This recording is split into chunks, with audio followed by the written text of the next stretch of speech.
I think it's game time right now, baby. Hold on real quick. What do we do? What do we do? What do we do? What do we do? Let's do this right here. Is it live already? Yeah, we live.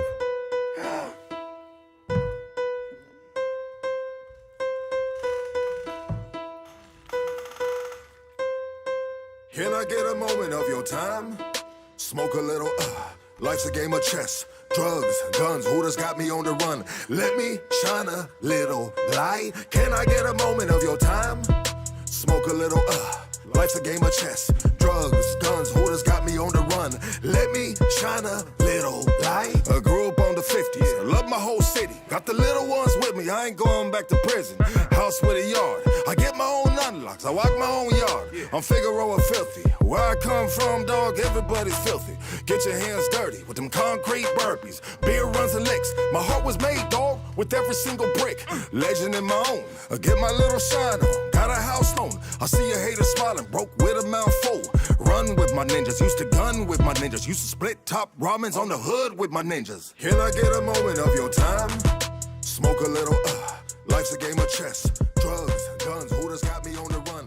Let me shine a little light. Can I get Was that you rapping? No, who's that rapping? Some fool.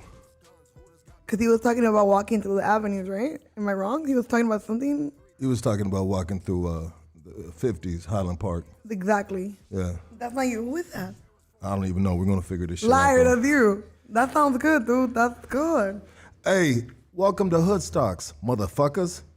It's Saturday night, man, and we have a fucking amazing guest, but we're going to get to that in 1 minute. Today's podcast is brought to you by Dentlok tattoos. I know some of you got some fucked up tattoos you might be a little ashamed of, right? Maybe the 3 baby daddy names on your lower back. Damn. I don't know, you know? No worries. Don't panic. It's going to be okay.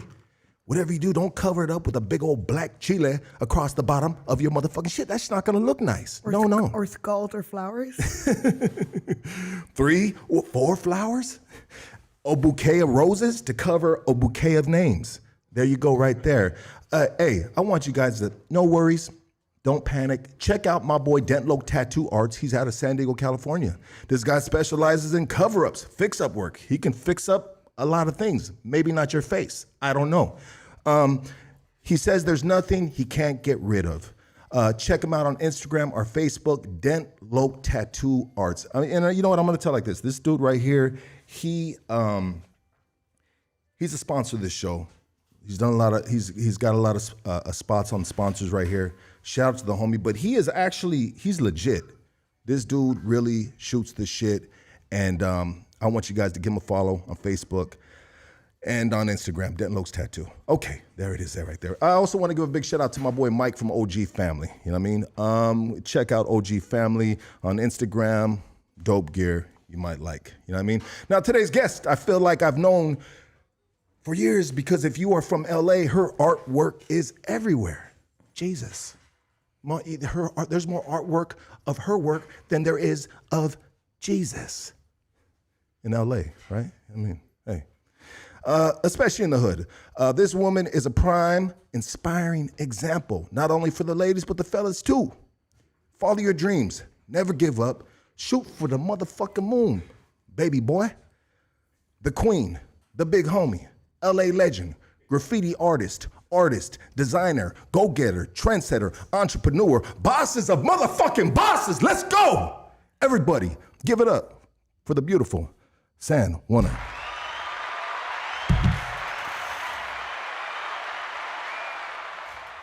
That's how you gotta do it. You gotta do it. I think that's like the Rose Parade fucking, you know what I mean? Thank you. Thank you very much. That was good. That was good. That was good. Hey, I want you to soundbite that and just every time you walk into anything, you know what I mean? I want you to just play that before you have someone play that for you. Everybody, give it up. And you know, it's just so they know you're here. But I don't think you need an intro because I think your presence, the person you are, the face. You know, it's crazy because you are. I feel like you're an LA icon. Yeah, I back that up. I remember when I was 17 and I was painting some trailers on Mission Road. and Cesar Chavez, right? And one of my OG homies, he's an OG artist, Cab, he was like, hey, Sand, you need to have a story. He's from East LA too. He was like, you need to have a story because you're going to be known. When you're older, you're going to be known. You need to have a story. What's your story? And I was like, I don't fucking know. I'm boring. My mom sells tacos and I fucking paint dolls. I got a brother and a sister. He's like, that's your story. That's how your story begins. And I was like, all right. And it's crazy because that is my story, you know? And now I'm like, that he was right. I was going to become somebody. I was going to start slowly catching attention, like how you're saying it, you know? Like, I'm known now. It's crazy. I think about it, I'm like, yeah, that's crazy. I've been in the streets for 10 years. 10 years of my life, I've been in the streets painting dolls every single day of my life. That's crazy. Who would have thought painting dolls would put you in such boss position, right? Yeah, yeah. A position that you can, a lot of people that are working these 9-to-5 jobs, if it's at Walmart, if it's wherever the fuck it's at. And I mean, we need these people to work these positions. Don't get it twisted. You know what I mean? These people are important. But some of these people have aspiring dreams outside of what the fuck they're doing, but they're not. What is the percentage? What do you think is the percentage of the people that actually make money off their dreams, live off their dreams besides working that fucking... I mean, if you come from money, fucking props to you. But if you come from like us, broke, no money, no fucking opportunities, no resources whatsoever, no dad to be like, here you go, son, 10,000, go start up your business. I had no resources. You know, my mom's a taco lady. She has no idea what it is to be a dreamer, an artist. To her, you know, it's just 9 to 5. Go fucking work. Go to college. Go work. Get a college degree, and you're somebody. And to me, I was like, no, mom, I'm gonna be an artist. I'm not gonna get a real job. I already work a real job frying chicken. So I used to work frying chicken. So I'm the Walmart girl. I'm the girl behind the desk at a medical office. I'm the medical biller. I'm the nurse. I'm the dental assistant. I'm all those. But I chose not to. I chose to be like, you know what? I'm gonna be the rebel.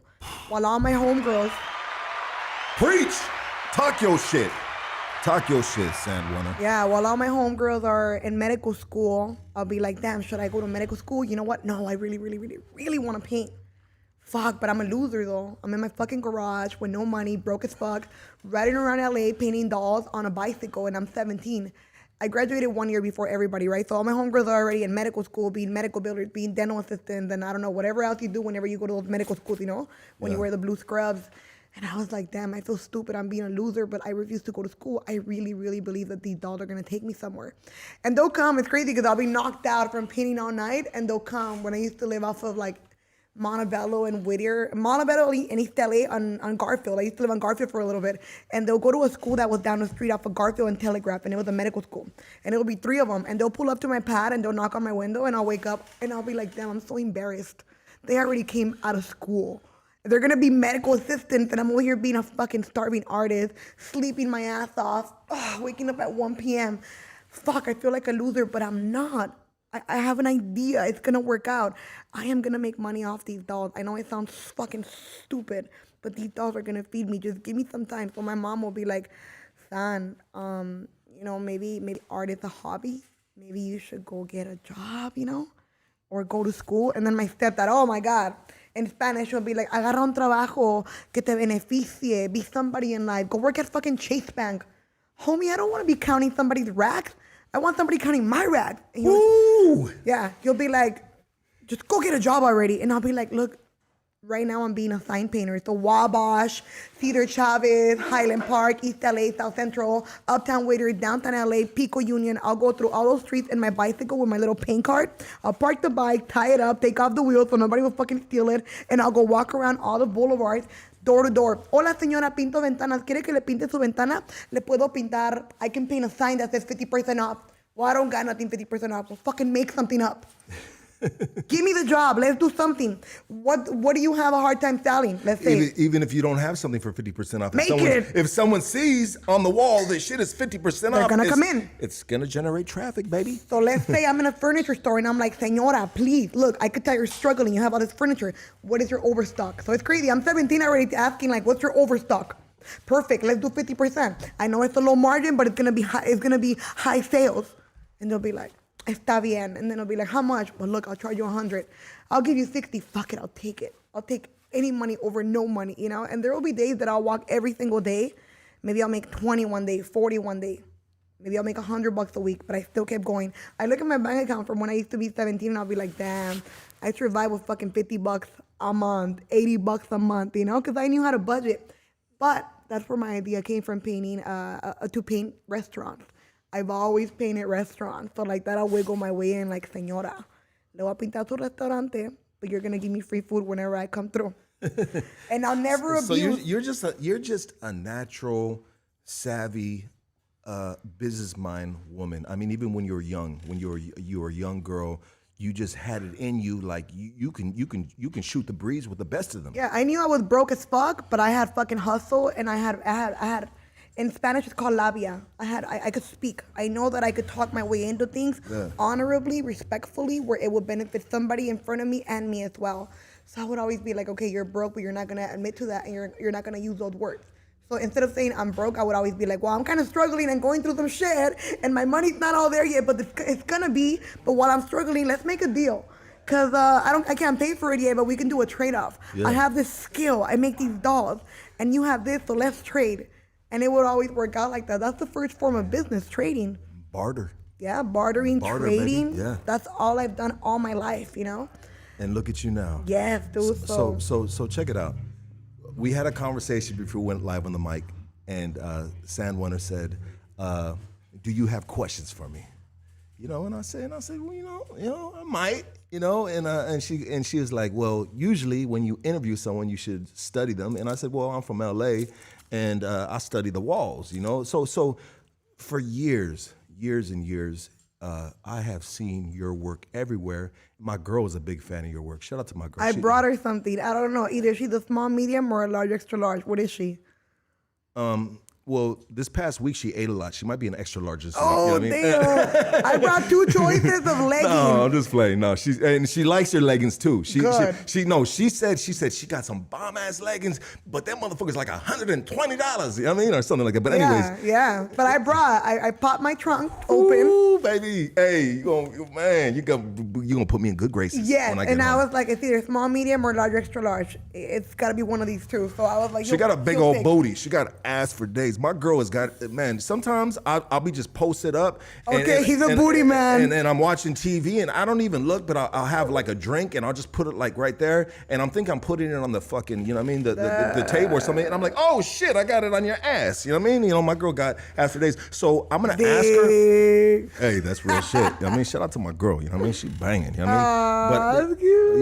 You gotta big the wifey up. You know what I mean? Yeah. But she is so. My girl for years, she's like, ONER, that's her stuff. All the girls, you know what's crazy? I gotta toot my own horn. All the girls love me, dude. All the girls love me. Like, usually the guys are like, who the fuck is she, babe? Why are you freaking out? And I'll be in the streets and the girls are like, when the girls do this, I know in sign language from far away, I'm like whoever's next to me will be like, hey, fool, look, she's telling her man about the eyelashes. Big eyelashes, and that fool's fucking clueless. When I see a girl doing it, I'm thinking she's throwing up gang signs. No, you know? In my world, they're like, and then they'll be like, so I already know, like, okay, they're coming towards me.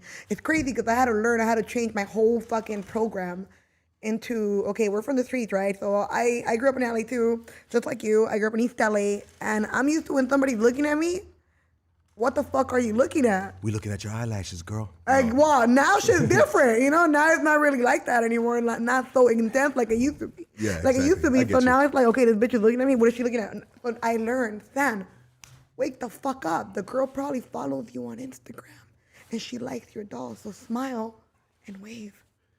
You know, so I'll be like somewhere. In 2015, I started like popping off, right? So I'll be somewhere, and girls will be staring at me randomly, and I'll be like, what the fuck is she looking at? And then I'm like, dude, she probably followed you on Instagram and loves you. So she looks gangster, and you kind of have that shit in your fucking mind program. So you guys are both staring at each other.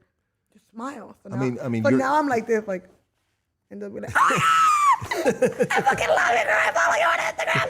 I like all your shit.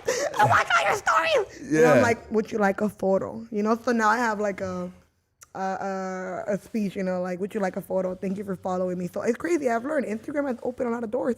You contacted me through Instagram. You got at me through Instagram, and I was like, you know what? Let me look at this guy. And you had already messaged me, right? I'm so sorry. But It's okay. But I saw it, and I'm like, some people see, but they're like, oh, this fool messaged me in 2018. You know what I mean? but see, you've been messaging me, and that's dope. You know, it wasn't just the right timing. And then you messaged me again. Then I caught it, and then somebody commented. Yeah, and it was a comment. Shout out to Melissa. She started a comment on something that I put a post on. You know what I mean? And it just like the snowball effect. I mean, when the people talk, sometimes you know what I mean. The individuals like San is gonna respond. You know what I mean? You got to respond to the audience. Like, hold on, they talking about me. What are they talking about? Oh shit, they want me to come on this podcast. Well, what's this podcast about? Oh, this fool Lucky Sun Zoo, he can't stop jacking off. Oh, what the fuck? You know what I mean? And no, that's something from my audience. They know what I'm talking about. I don't mean to be weird, but anyways, you're good. But anyways, we came full circle. Thank you, baby Jesus. And you know what I mean? saw that you were from the east side of LA. Well, you're over here in the east side of LA. Northeast Los Angeles, baby. Highland Park, stand the fuck up. You know what I mean? But we right here in the east side, right here. You know? East LA, Northeast LA, Southeast LA. We're all from the east side over here. We're over the LA River Bridge, dude. You know what I like about what you said? I was thinking about what you said right now. You know what I mean? And so you had to check yourself. You had to check yourself in sort of way because you are a natural, like you're a graffiti artist, you know, and you know you had to figure out at one point in your time of the come up, like, hold on, this isn't a mad dog. This is someone recognizing me for my fucking work. Let me check myself before I flex up. You know what I mean? Before I pull out the motherfucking burner right now and start popping shit off around this bitch, you know what I mean? And let me show some love and appreciation. And people appreciate the genuine. I mean, they probably love it. Like you said, they love it when you acknowledge them. And we had a girl right here that just left with the homie's old lady, and San. She wasn't gonna ask you for the picture, but you knew it. Yeah. You knew it, and you said, before you leave, do you want a picture? Yes. And that right there, dude, that goes a long ways. Yeah, I respect my following. I respect the girls that buy my work, you know? Like, a lot of artists never find their calling. They never find their audience, you know? When I was growing up in LA at 17 and I started running through the streets of LA and I changed my life and I decided that my dolls were going to change me and my dolls were going to be my fucking life, I met so many artists. I met so many people, and I was like, damn, you guys are like in your 30s, 40s, you know, and you guys are legends in the art world, but in reality, you guys are broke. I don't want to be like that in my 30s. I don't want to be like that in my late 20s. I want to be balling. And when I was little, there was this guy named Retna. He's a famous graffiti artist, right? And he's from South Central. And I remember that the word was that he got a Maserati in exchange for a painting, and I was like, I want to fucking be like him. I want to come from nothing and be just like him, you know? And then I would see all the artists from the West Side. When you're on the West Side, there's fucking movie producers over there. There's people that have money over there. Us, we're on the East Side. We're thrown to the fucking hood, you know? So I had to start from all the way back here and work my way up there. So a lot of my fans are, you know, like gangster-ass females, hood chicks, girls that look fucking like demeaning, you know? Yeah, so they got the 5 o'clock shadow. They got the Sharpie. Yeah. There's some gangster-ass females that walk in all fucking tatted with their gangbanging husbands, and I'm like, okay, she likes me. And I'll be like, what's up? And they're like, girl, I love you. So it's like, I'm able to tap into the little girl in every girl's, you know, mind. So I get all these women that walk into my galleries, and I'm like, damn, she'll beat me up. But she doesn't want to beat me up. She loves my doll, and she wants to buy a doll so she could play with that doll because that doll represents her, you know? So it's crazy, dude. But like the girl was here, and I was like, hi, and she had my phone case, and I was so flattered, dude. Like, she spent $30 on that phone case. That's $30. That's 2 hours of her fucking life that she had to work to buy that phone case, and she doesn't need to buy my shit. That's crazy. Yeah. I mean, you have it all. The appreciation with you runs deep because you understand. You understand the struggle. The struggle. Yeah. You understand the minimum wage job. You said you said 2 hours of your fucking work. You know what I mean? That's 2 hours of a $15 an hour fucking job and shit right now. And you know what? That's fucking amazing. And that's a testament to the person that you are. And that's a testament to the formula that you have of just being a genuine person and understanding the people's time, their money, and all the above. I mean, you for the women of LA and shit. You know what I mean? You are a representation of the culture. You are the culture, the LA culture. You cannot go down the street. I'm not going to say exactly where we're at right here because we don't want to give the exact location because because we're going to be having, you know what I mean, some people that shouldn't be coming here, you know. But I'm going to tell you like this: a block away from here, there is a mural of yours. Yeah, I know. When I was driving by, I'm like, there's a sand doll down the street. Okay, let's go. So check it out. There's two dolls, one up the street, one up down the street. There's two dolls actually.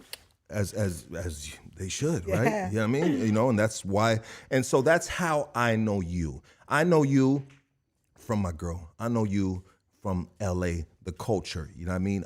You cannot go down a street in LA without seeing one of your paintings. Yep. But what I want to do with you right now, you know what I mean? I want to go in depth. I want to take it back. I want to rewind this fucking 8-track right now. You know what I mean? I want to rewind the 8-track and I want to go to your upbringing and what led you to the path of doing what you do. 1994 in the streets of East LA. Let's go, baby. But 1990, my mom, Señora Maria, decides to come over here to Echo Park because her cousin was turning 15, so she decides to come over here for her 15th birthday, just for a month, to kick it in LA with her LA cousins, but she's from Mexico City. But my mom was heartbroken. How much dumb shit haven't we done over heartbreak, right?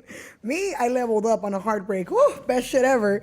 But my mom came over here because she was heartbroken, and she comes over here in 1990 to her cousin's, which is now my aunt's, 15th birthday in East LA.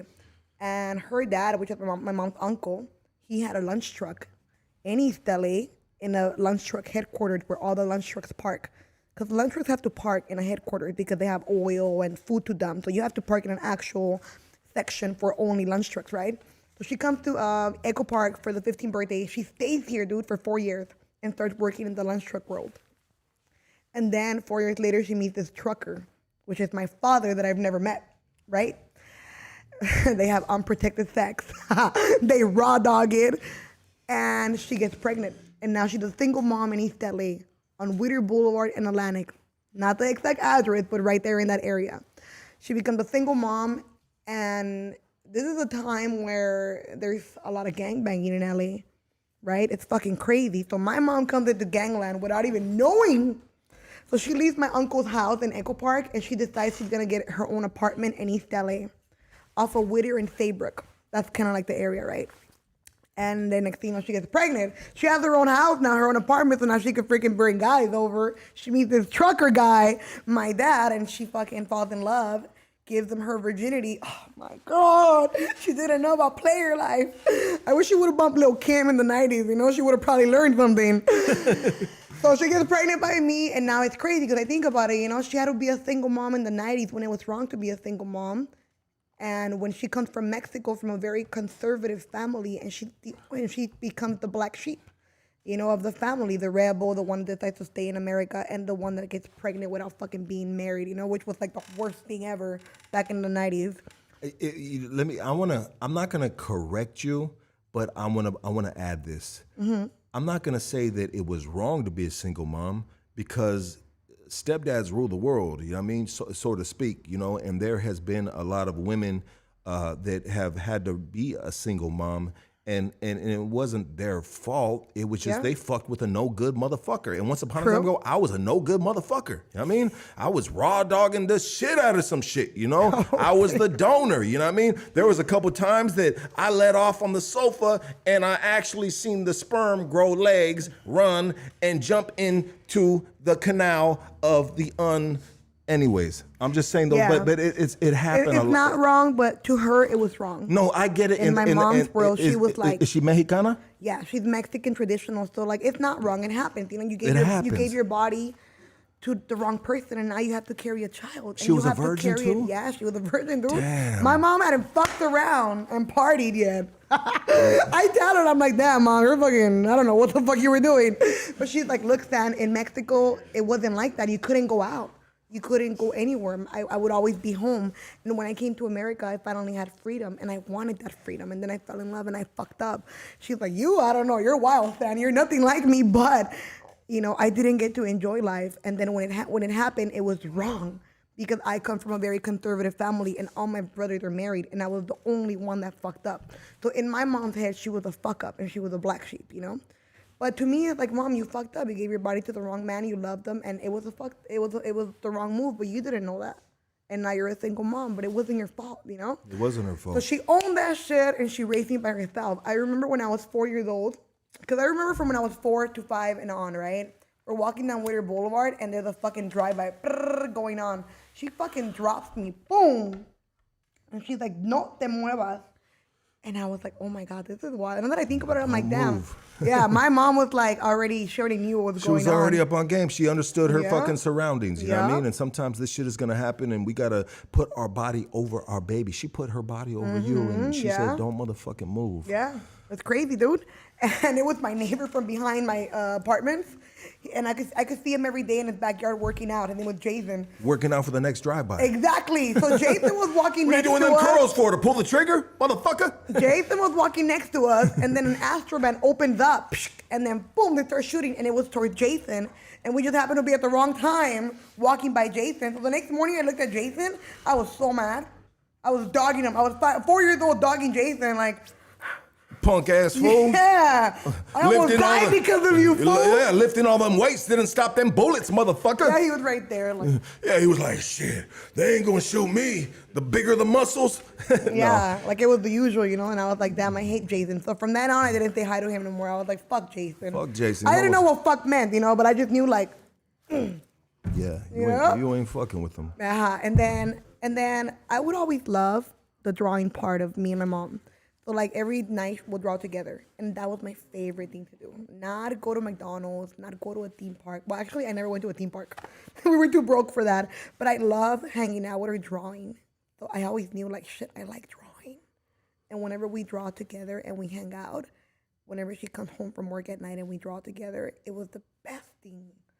And then What would you guys draw? we'll just draw, like, I remember when she would teach me how to draw like a triangle or a circle or a hexagon, just school shit. Yeah, basic stuff. Yes, basic So stuff. she wasn't an artist. She was just, No. this was her way of spending quality time with Coloring. you. We would color together. Coloring, yeah. So when I turned 8, I started drawing my dolls with circle heads and like little ponytails, right?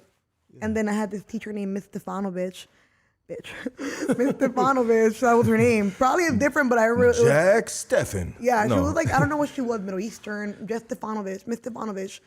And I remember she gave me props on a drawing that I did on my diary. Do you remember when you were little, you had to do a diary and it had like 4 lines, big, thick lines, and an empty blank area on top to draw about your diary, your day, how it went? You would draw on top, and then under it was like the lines. And it was a green diary. It was just a big green book. Composition. So I would draw, and then I'll write about my day. And she gave me so much props, I can never get over that. And after that, I started drawing dolls every single day.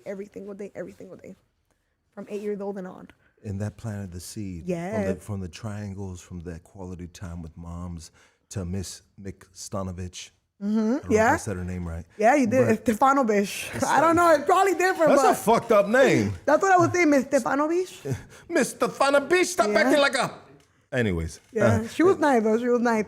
And that's then crazy that you remember her name. Like Yeah. this was a very impactful moment. I felt so good when she was like, oh, this is really nice, Sam. This is really beautiful. I like the way you drew this. The doll looks really nice. And I was like, wow, I like this feeling. And it's crazy because now as an adult, I get that feeling. I still get those props from girls. And I'm like, I could never get enough of people telling me how they love my art or they love my dolls or they've seen my artwork. That makes me feel so good.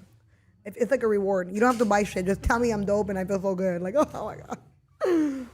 I mean, it's most definitely, I mean, to be appreciated for a passion, for an art, for something that you are passionate about from somebody else it's gratifying. It's a stamp of approval that, you know what, I am worthy and I can do this and I should move forward. So you move forward. I mean, when did it come to a point in your time where you started hitting them motherfucking walls, you know? 17. At 17, I was like, you know what?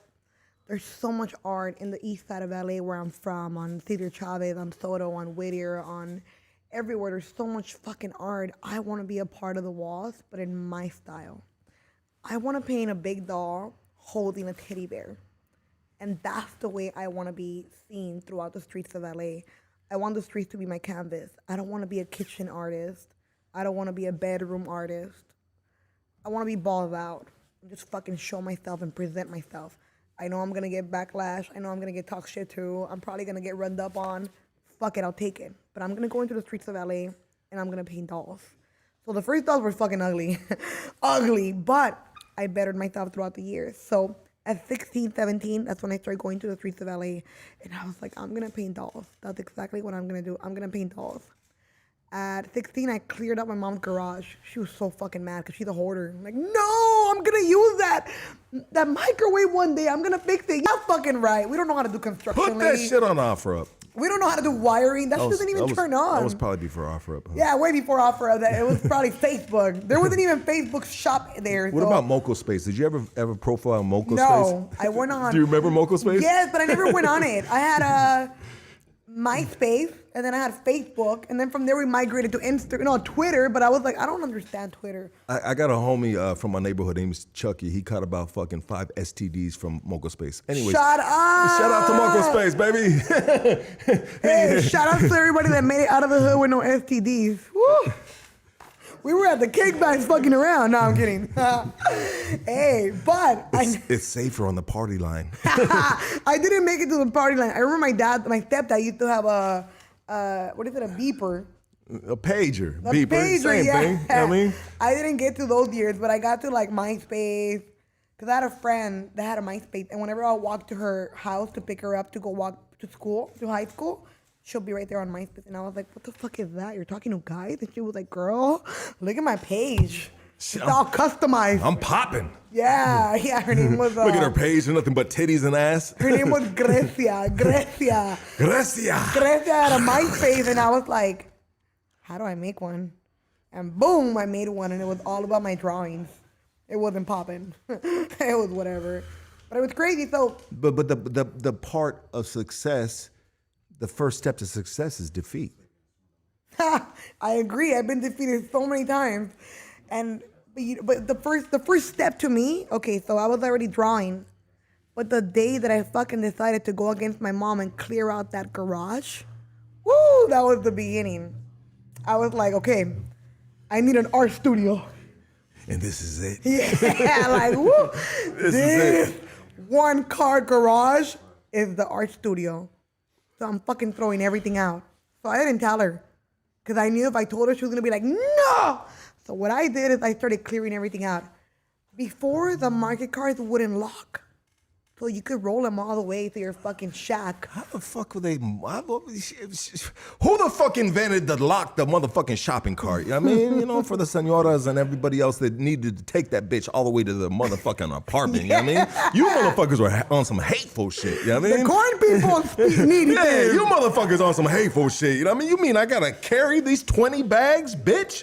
Yeah. Go ahead, I'm sorry. Now you gotta buy a little stupid cart when you could just fucking take the whole cart. Yeah, I mean, back in the day, there were shopping carts all over the place. You know what I mean? And then you had this brilliant, genius motherfucker say, we're going to put locks on this shit. Yep. You know what I mean? As soon as the technology is crazy. You know why, though? Because they had to pay people in their little trucks to go look for them and load them. Yeah, remember that? Yep. Remember that? When they'd be rolling around, he'd be like, what is that little, you see that paisa going down the street? Oh my God! Yeah, homie, that shit got my name on it. What the, bring that shit back, fool, that's mine. They're like, no, this is motherfucking Food for Less. I'm like, nah. Yeah. You know what I mean? I paid my subscription for Food for Less for 5 years. You know what I mean? And that bring was that a shit job. back. I own that bitch. I got the motherfucking pink slip to that bitch. That was a job before. Yeah, that was a job before, and they kill those jobs by putting locks, It reminds me of like now there's people that drive around picking up pallets, picking up cardboard. Pallets, I think they get like $10 a pallet.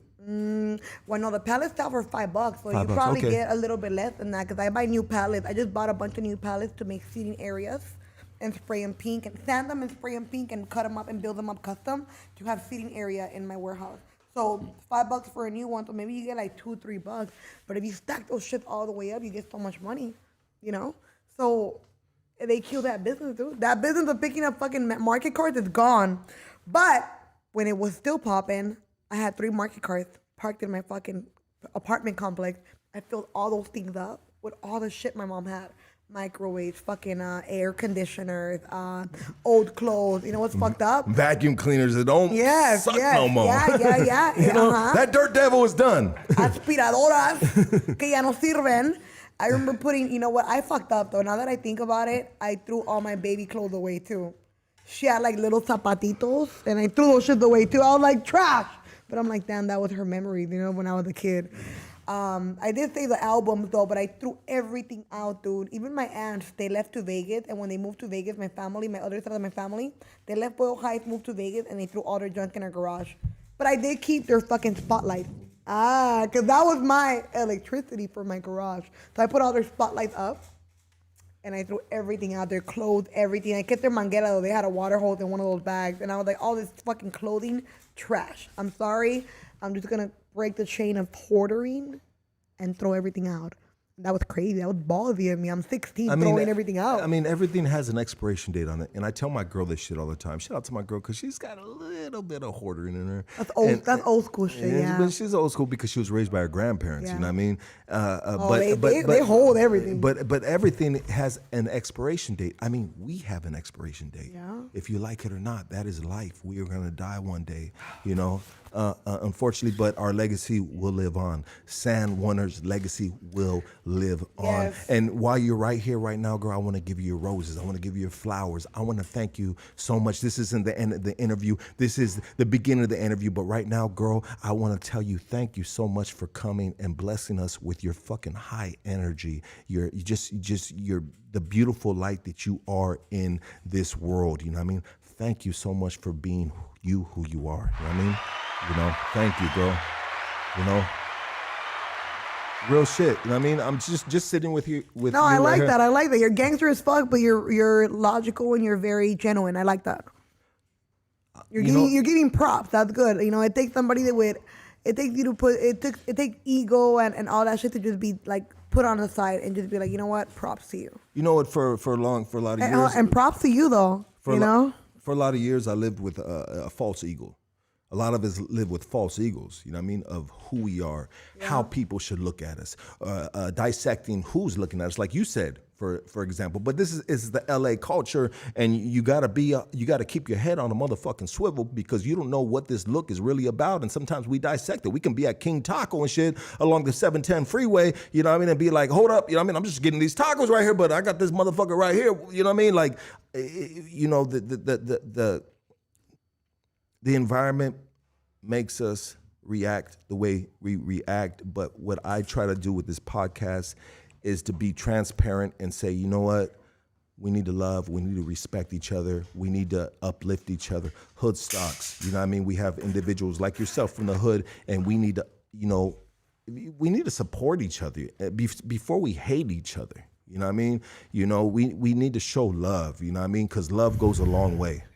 Yeah, that's why I'm here. When I saw that you're from the east side, I was like, I'm here. Fuck yeah. Like you're creating something from nothing. You know, you got your microphone, you got your mixer, you got your computer, you got your backdrop with your logo back to back, non-stop in a pattern. You got your life, you got your location that you come here and create this world that you're in. You know, you have your friends backing you up. So when you hit me up, I was like, I always say no to podcasts, you know, but I was like, you know what? I'm down. Like you're fucking, you come from the streets and now you're like, you know what, let me flip it. I got verve, I can talk and I can interview and I can spit a good game and why not? Let's just fucking talk, right? And look, you talk and you talk so good. You talk really good, dude. I mean, we you know what, I've always yeah, personality, that's good. I've always shot the breeze, you know what I mean, through the darkest times of my life. If it was sitting in a motherfucking prison cell, if it was sitting in a fucking trap house, you know what I mean, and I was spun the fuck out, you know what I mean, I've always had conversations and I always, when I got my life together, when I got off the drugs, when I figured out, when I manned up, and I stopped running from my shit and I started facing my fears. When I stopped looking in the mirror and hating who I was looking at, you know, and embraced who I was looking at and saying, all right, how can I make this situation better? You know what I mean? I always wanted to do this and bring these conversations to light. You know what I mean? Now, not always do I have a famous person like yourself. Aw, thank you. A lot of times I have a lot of fucking dudes that don't have Instagrams, you know what I mean? Right. That don't have Instagrams and they just tell the fucking raw stories, you know what I mean? But the beautiful thing about this is once in a while I can get someone like yourself, you know what I mean, to come back to Earth from the planet that you're on because you're on another planet, girl. You on another planet and you work to get on that other planet. Yeah. Is the Earth round? Is there space? Because there's some people that think we live in a flat world. And I'm not trying to turn the subject around, but do we live in a flat world or do we live in a round world? I Is there don't space? know. I don't know. You know, I think if we start questioning all that, we fucking derail. You know, like we derail into like a whole new thing. Like, are aliens real? Do you think aliens? I mean, maybe is we're the government aliens. really watching us? Are we the enemy? The government is watching and they're listening because how about when you talk on your phone and all of a sudden you're like, you know what? I need a new pair of motherfucking Jordans. I want the Jordan ones. And all of a sudden, they pop up on your motherfucking stream. You're like, I was just talking about that to my girl. I said I couldn't afford that shit. And now they got that shit in my motherfucking face. And I guess now I got to afford it. But what do you know? It's tax season. You know what I mean? So now we can afford the Jordans because it's tax season. And I talked about it. It must meant to be. This is meant to be. You know what I mean? I got to get these Jordans. It's on my feed. Babe, look, it's on my feed. You know what I mean? I got to get these. I know we can't afford them. You know what I mean? But I got to. Anyways. By the way, when tax season comes out, I got this new bag coming out. So, you know, if all the players and hustlers that follow me are watching, I got new artwork coming out when your tax check hits. Hey, you know what's crazy? I just like you, we created something, you know? Like your podcast is gonna blow up, dude. And you're being consistent every day, consistency. Every day I wake up and I paint dolls. Every day I wake up and I'm like, what do I do next? But it all started when I cleared out that garage. My mom came from work that day and she was so mad. She was like, ¿Dónde están mis cosas? And I was like, en la basura. The trash. And I was so happy that those fucking 3 market cards were picked up before she got home. I was like, ooh, somebody better pick them up. Some fucking junk pickup person better pick them up. Somebody better pick them up. And they were gone. She's like, that's my flatbed pickup truck. What the fuck they picked that shit up? You know what I mean? Picked them all up. And the next day, I started working on putting my aunts, my family that left to Vegas, I put all of their fucking spotlights hanged up. My ex at the time drilled a hole from our kitchen window to the fucking hood roof of the garage to be able to run an orange cord, extension cord all the way down. And then I put a bunch of another extension cord that had like six connections. Sounds like you need an electrician. Yeah, but I was doing my own electrical work, you know? I'm not gonna fucking cry or bitch about it. Fuck it, I'm gonna work with what I got. And then from that, I connected other fucking cords to go far away. And I put all these lights up. And that was my light because that was so dark. There was no light in there. So I had to bring electrical shit in there. So that was my electrical work, you know? And then from there, my mom had a homie that had an AC company that went to shit. And he was like, hey, I have a desk. Do you want it? Bring it.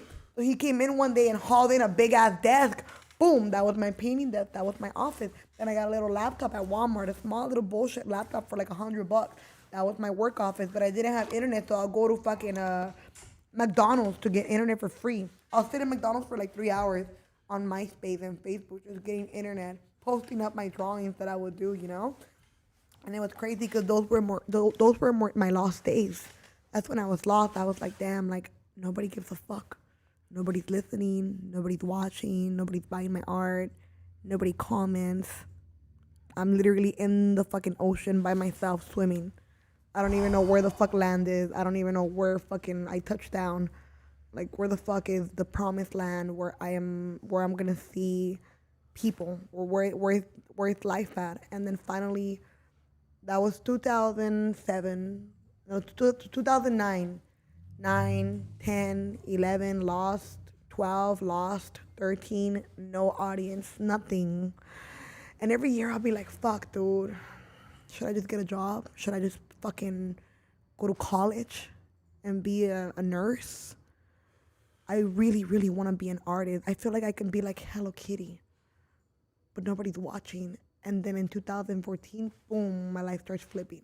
Well, 2011, I fall in love and I moved to Miami, right? With this Miami guy. And I fucking saw a whole new world of being able to make it as an artist. And I got to deal with Levi's, I deal with the NBA, doing my dolls. And that's when I knew, like, damn, this little paisa bitch from East LA can really make moves. I should go back home and break up with this guy and go back home, because I was 18, he was 28. So it was a 10-year difference. So he already had his life kind of figured out. So thanks to him, you know, I got to see a whole new world. And I told myself, you know what, just break up. Because every time you get into an argument, he's like, go back home. Well, fuck it, I'm going home then. The third one was a strike. How come when it comes to the motherfucking hood or just comes in relationships and the person that is in control is always quick to kick the other motherfucker the fuck out? Yeah. I've been in so many situations like where they were like, we'll get the fuck out. I mean, and I was like, damn, I gotta fucking pack this motherfucking bag up. You know what I mean? Where the fuck am I gonna go? I'm like, you know what? All right. You know what? You're right. Yeah, let me get the fuck out of here then. And that's the fucking, that's a testimony to fucking life, you know, and the shit that we have to deal with. I mean, what you just said right now about being lost. I mean, some people will call it lost, but other people, maybe like myself, I'll think, you know what, you were in the process of creating the person that you are right now. I mean, which is an amazing spirit in this fucking world, dude. Amazing talent in this world, dude. You know, and we all have to stay the course, go through the process that is put in front of us, because sometimes it's not promising. Sometimes you may want to kill yourself. You may go through some fucking dark times while you're fucking lost. You know what I mean? But what you need to do is you need to pull yourself up out that darkness, and you found a way to pull yourself up out that darkness. I want to ask you real quick though. When it came, you said you had NBA. You had, who else was it? NBA, National Basketball Association, and then Levi's. What was the deals with them, if you don't mind speaking on that? I did a deal with Levi's where I painted a wall for them, and they paid me $1,000, and I was barely 18 years old, and I was like, okay, I can really do this shit. But at 17, 16, when I cleared out that garage, is when I used to go to Homeboy Industry to get my tattoos removed when they used to be on 1st Street in East LA. I would get tokens for free from them so I could go back home every day. I used to go to Homeboys, get my tattoos removed too. Go ahead though. When I would go to Homeboy Industry, one day they were like, hey, you want to get a job? And I was 16 and I was like, yeah, I want to get a job. And they're like, there's a company hiring called something LD Enterprises. And I was like, okay, I'm down to get a job. I'm like, I don't know what the fuck it is, but I'm down. I mean, they're fucking telling me that I could probably work. Hell yeah, I'm down. And I want to change my life. I don't want to be in the hood forever. I don't want to be this fucking bitch dogging everybody, fucking getting down over nothing. I want to change my life. I don't want to be kicking it in garages and fucking random ass houses doing fucked up shit.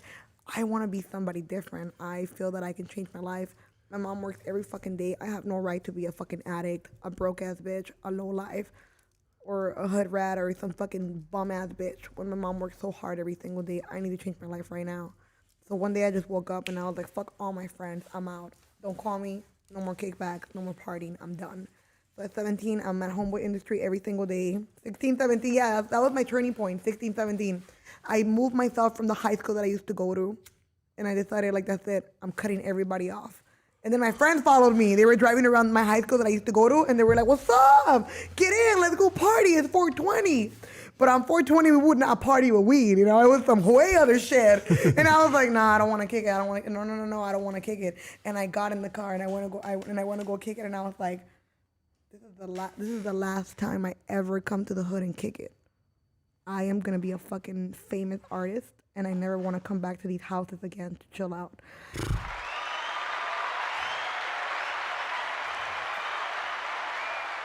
Let me get ice and some soda in that bitch, doggy. Thank you, dog. Cottonmouth. No, I'm kidding.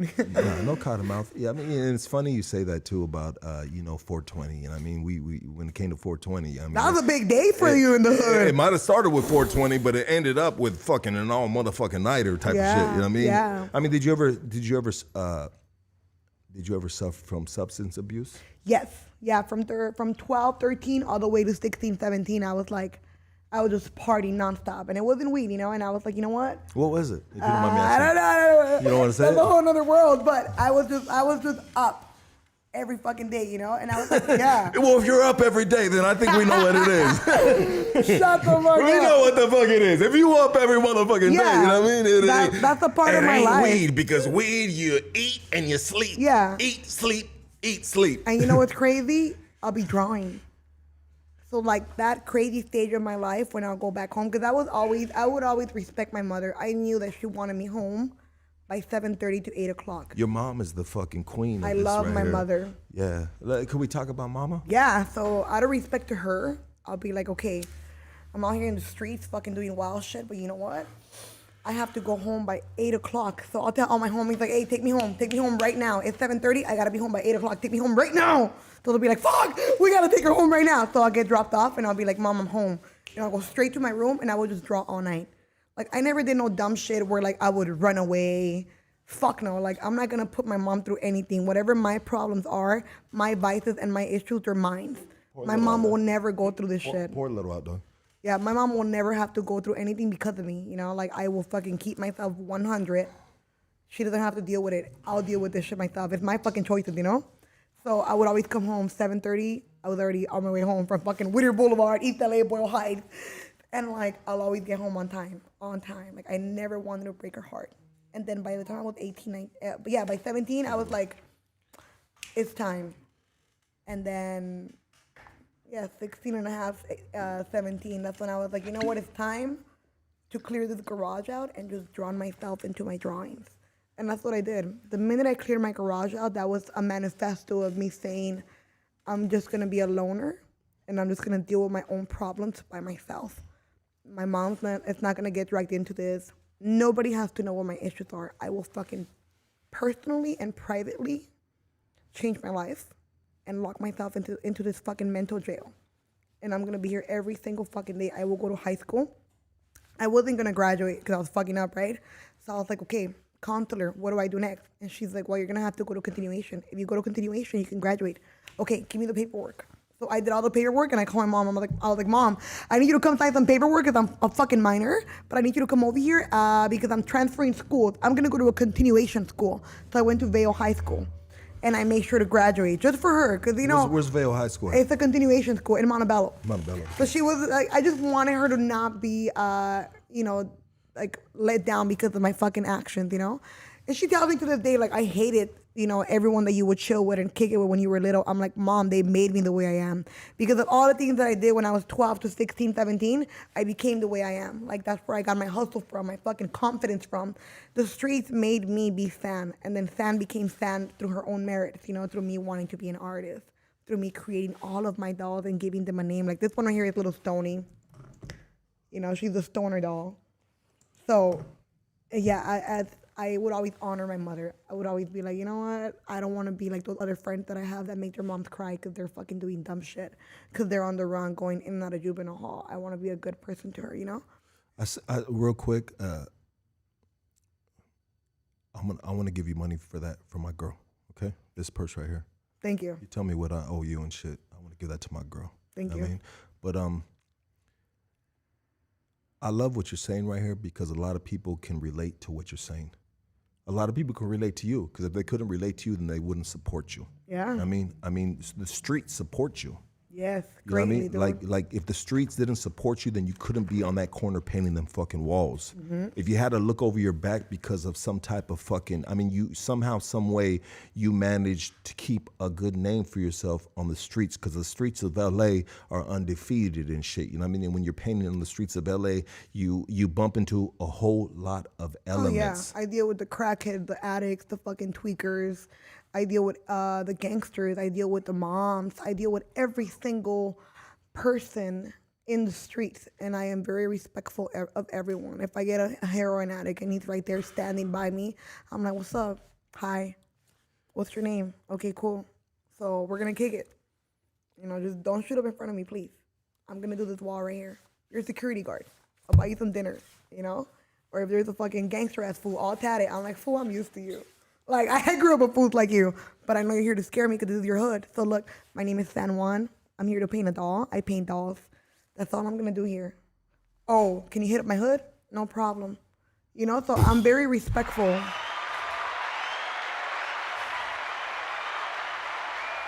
Street Smarts 101, baby. Take notes, you know what I mean? So some of you young motherfuckers, you know what I mean? Take notes. You know what I mean? Respect goes a long way, and I talk about it all the time because sometimes I'll be in other motherfuckers' neighborhoods like I'm in right now. I'm in someone else's neighborhood and shit, you know what I mean? And the first thing you need to do, is you need to show respect and love to where you're at. You know what I mean?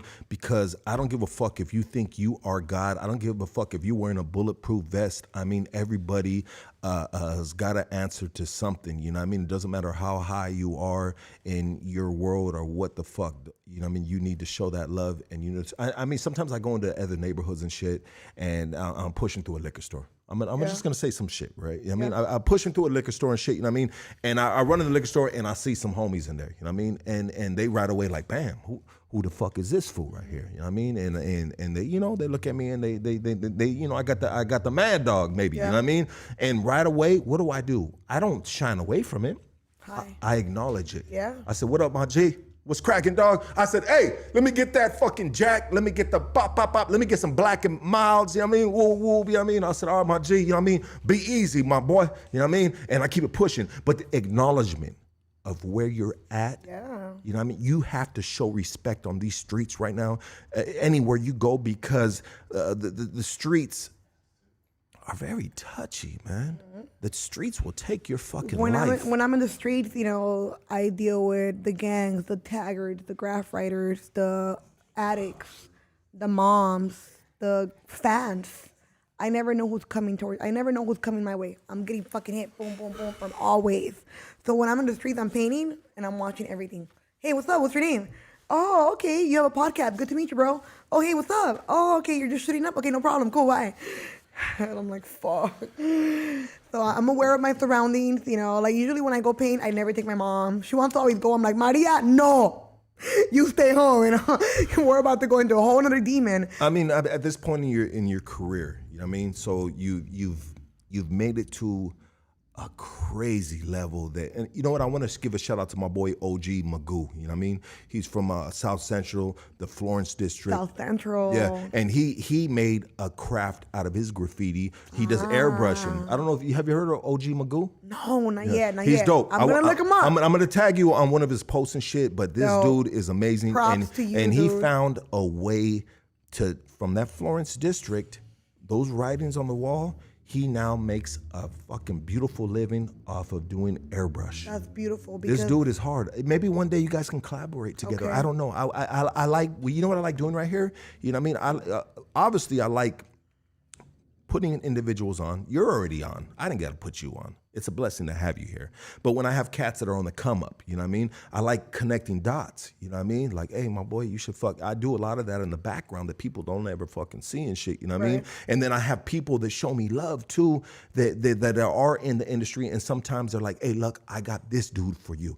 I'm gonna get him on your podcast. I'm like, that's dope, bro. You know what I mean? I've had Be Real on this podcast. I've had Esteban Oreo on this podcast. Damn, you know what I mean? I've had some big dogs. Like this Monday, I'm gonna be on Be Real's podcast. That's dope, dude. Be Real, such an OG. Yeah, two days ago, Wednesday morning, Be Real texted me and he said, hey, look, you know what I mean? What's happening? I want to get you on the podcast. Fuck yeah. You know what I mean? Dr. Green Thumb podcast, you know what I mean? And that's just because of what I'm doing right here with people right here. Who am I? I am nobody. I'm just a fucking gang member. You're somebody now?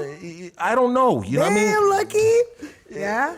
But it is, you know what I mean? It's a testament to if you do right, if you show love, if you are true to the community and to yourself, you know what I mean? Fruits will grow on your fucking tree just like they have on yours. You know, who do we got? Was somebody texting? What's up? You know what I mean? No, I'm looking at the comment. DM for sure. Orale, I'm tapping. That one with the big old booty. Damn. No, but you are becoming somebody, dude. You're putting yourself out in front of the public. And that's ballsy because they're going to criticize you. They're going to come for you. They're going to love you. They're going to hate you. But you're fucking putting yourself out there. You know what? I get 95% love. Yeah. You know what I mean? Me too. And I'm going to tell you like this right here is, and I'm not trying to fucking toot my own horn. I'm not trying to, like, if you are some punk ass fool from the streets, you not a lot of people can put yourself in this position because you're putting yourself in a position to be target practice, so to speak. You know what I mean? But somehow, some way throughout my years, I kept a good name for myself. You know what I mean? I've stood strong through rough times on the streets, in the prison system. You know what I mean? And the community lets me do this. Right. Like, I don't let me do this. You guys let me do this. You know what I mean? Because the streets will fucking talk. Yeah. The streets talk, right? You know what I mean? Not everybody can do this. Now, if I was some punk ass fool, they wouldn't let me do this. They fill her up right now. I heard that ice right now. You ready? You need? Yeah. Hey, Fill me up. Preston, fill her up. Fill her up. You know what I mean? Fill her up. Throw some juice on it. Get some juice. You need some more of that? Oh yeah, on this cup? we're in the street. No, I still got a little bit more. Okay, yeah. So, yeah, dude. So I decided I was like, you know what? My problems are my fucking problems. My mom will never have to ever struggle, suffer, or cry over my dumb shit. I will fucking fix myself. I don't need no victory outreach. I don't need to have a baby to change my fucking ways. I'm gonna change my ways by my own merits, and I'm gonna fucking clean myself up. And I'm gonna be a better fucking person, and I'm gonna fucking make it. I wanna be driving a badass fucking European car. I wanna live. What are you driving? Right now, I drive 2 Bentleys. And What did you pull up in right now? In a Bentley. In a Bentley, baby. In a Bentley. I brought a Bentley to the hood. Someone that was lost in a garage, you know what I mean? They started off in a fucking garage, you know what I mean? They didn't know if she was gonna work the 9 to 5 when people were getting off of fucking work, and she was just waking up. You know what I mean? Where are they at right now? They're still with that 9 to 5 job. Where's she at right now? Oh, she driving a Bentley. I mean, it's because I took the fucking hardest road. I was like, you know what? You're a risk taker. I know. You're a risk taker. I know everybody's going to school. You put your life on the line. And I know everybody's getting a job, but I am gonna go paint signs and windows, and through that money, I'm gonna give my mom some, and then the rest, I'm gonna put it to my art. And I'm gonna cancel everybody out that I know. I'm gonna ignore everyone that thinks I'm stupid or lame for doing this shit. And I'm gonna fucking live in a bubble. And I'm only gonna fucking look at my shit and at myself. And I'm not gonna take no opinion, no criticism. I'm gonna do what I think is right. So what I think is right is I'm gonna go paint windows every single fucking day and walk the streets. And even if every single store says, no, we're not interested, one store is gonna say yes. There will be times when I'll walk to every single business. Hi, my name is Sand, and I paint windows. Would you like me to paint your window? I could do a special for you, maybe like a 2-for-1 on your food. Maybe we could do a deal on your fucking windows, like a 50% off, 20% off. Maybe I could do some Valentine's hearts.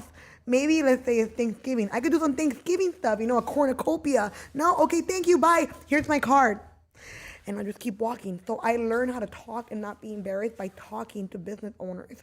And I'll get shut down. Let's say out of 30 stores that I'll walk up and down the boulevard, I'll get maybe 2 jobs. That was hard. I'm gonna put you to a challenge right now. You have a 1995 Cadillac Fleetwood. Sell it to me. No, sell it to me. No. Why? Sell it to me. I have is that the car that I have? You have a 1995 Fleetwood. Okay. And you're gonna sell it to me. Why should I buy this 1995 Fleetwood from you? Oh, you want me to sell it to you? Oh, got it. I was like, maybe he got the year wrong, but I do have a 1977 Camaro. No. Okay, I get it. You're challenging me. Flexing. Okay, Wolf of East Side Street. Got it. Damn, how do I start? Okay, 1990 what? 1995 Fleetwood. You know what I mean? And I like it. It's got a nice body. Look, know what I mean? dude, cruising is coming back. Have you seen everybody on Whittier Boulevard cruising? Everybody's fucking cruising. Jimmy O'Meara from Rancho Mila's fucking cruising. Everybody's cruising. People are fucking coming out. The boulevard is popping. Get the fucking car. I have somebody that could do a paint job for you on the low and the interior. Super fucking cheap, dude. Get the car. Don't you want to be cruising? But my girl's tripping and shit. You know what I mean? Take her cruising, dude. She's gonna love it. It'll be a Sunday thing. Make it a Sunday thing. Make it a Sunday cruise day for you guys. It'll be like rekindling with her all over again, dude. Get the car. I'll give you the hookups. It'll be like less than 50% off of what you will pay if I didn't give you that hookup. I'll give you the interior, the upholstery, and I'll give you the paint job on less than 50% off. I got 2 homies that could do that shit for you. She's 200 pounds. How is the back seat? It's big, dude. It's big. Is it big enough for her? We'll put a memory foam on the back for her booty. Yeah! Let's go, baby. Let's go. Let's go. Did I sell it? That's what we doing right here. Okay, Carl. That's what we doing right here. Here's your a pink memory slip. phone. Here's your pink slip. Sold to the skinny motherfucker with the 200-pound ass female. Woo! You know what I mean? Hey. Hey, there's a lot of guys that like big big body bosses. I give them Well, props. they say more cushion for the pushing. I don't know how true about that shit is, you know what I mean? But sometimes, you know what I mean, it just feels a little bit better, you know what I mean? I don't know, you know what I mean? I'm not speaking from experience, you know what I mean?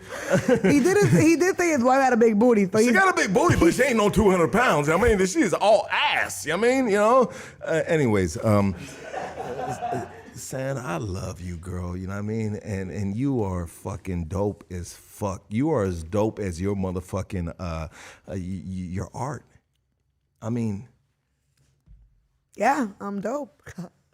Yeah, it's crazy. And I taught myself all by myself how to draw.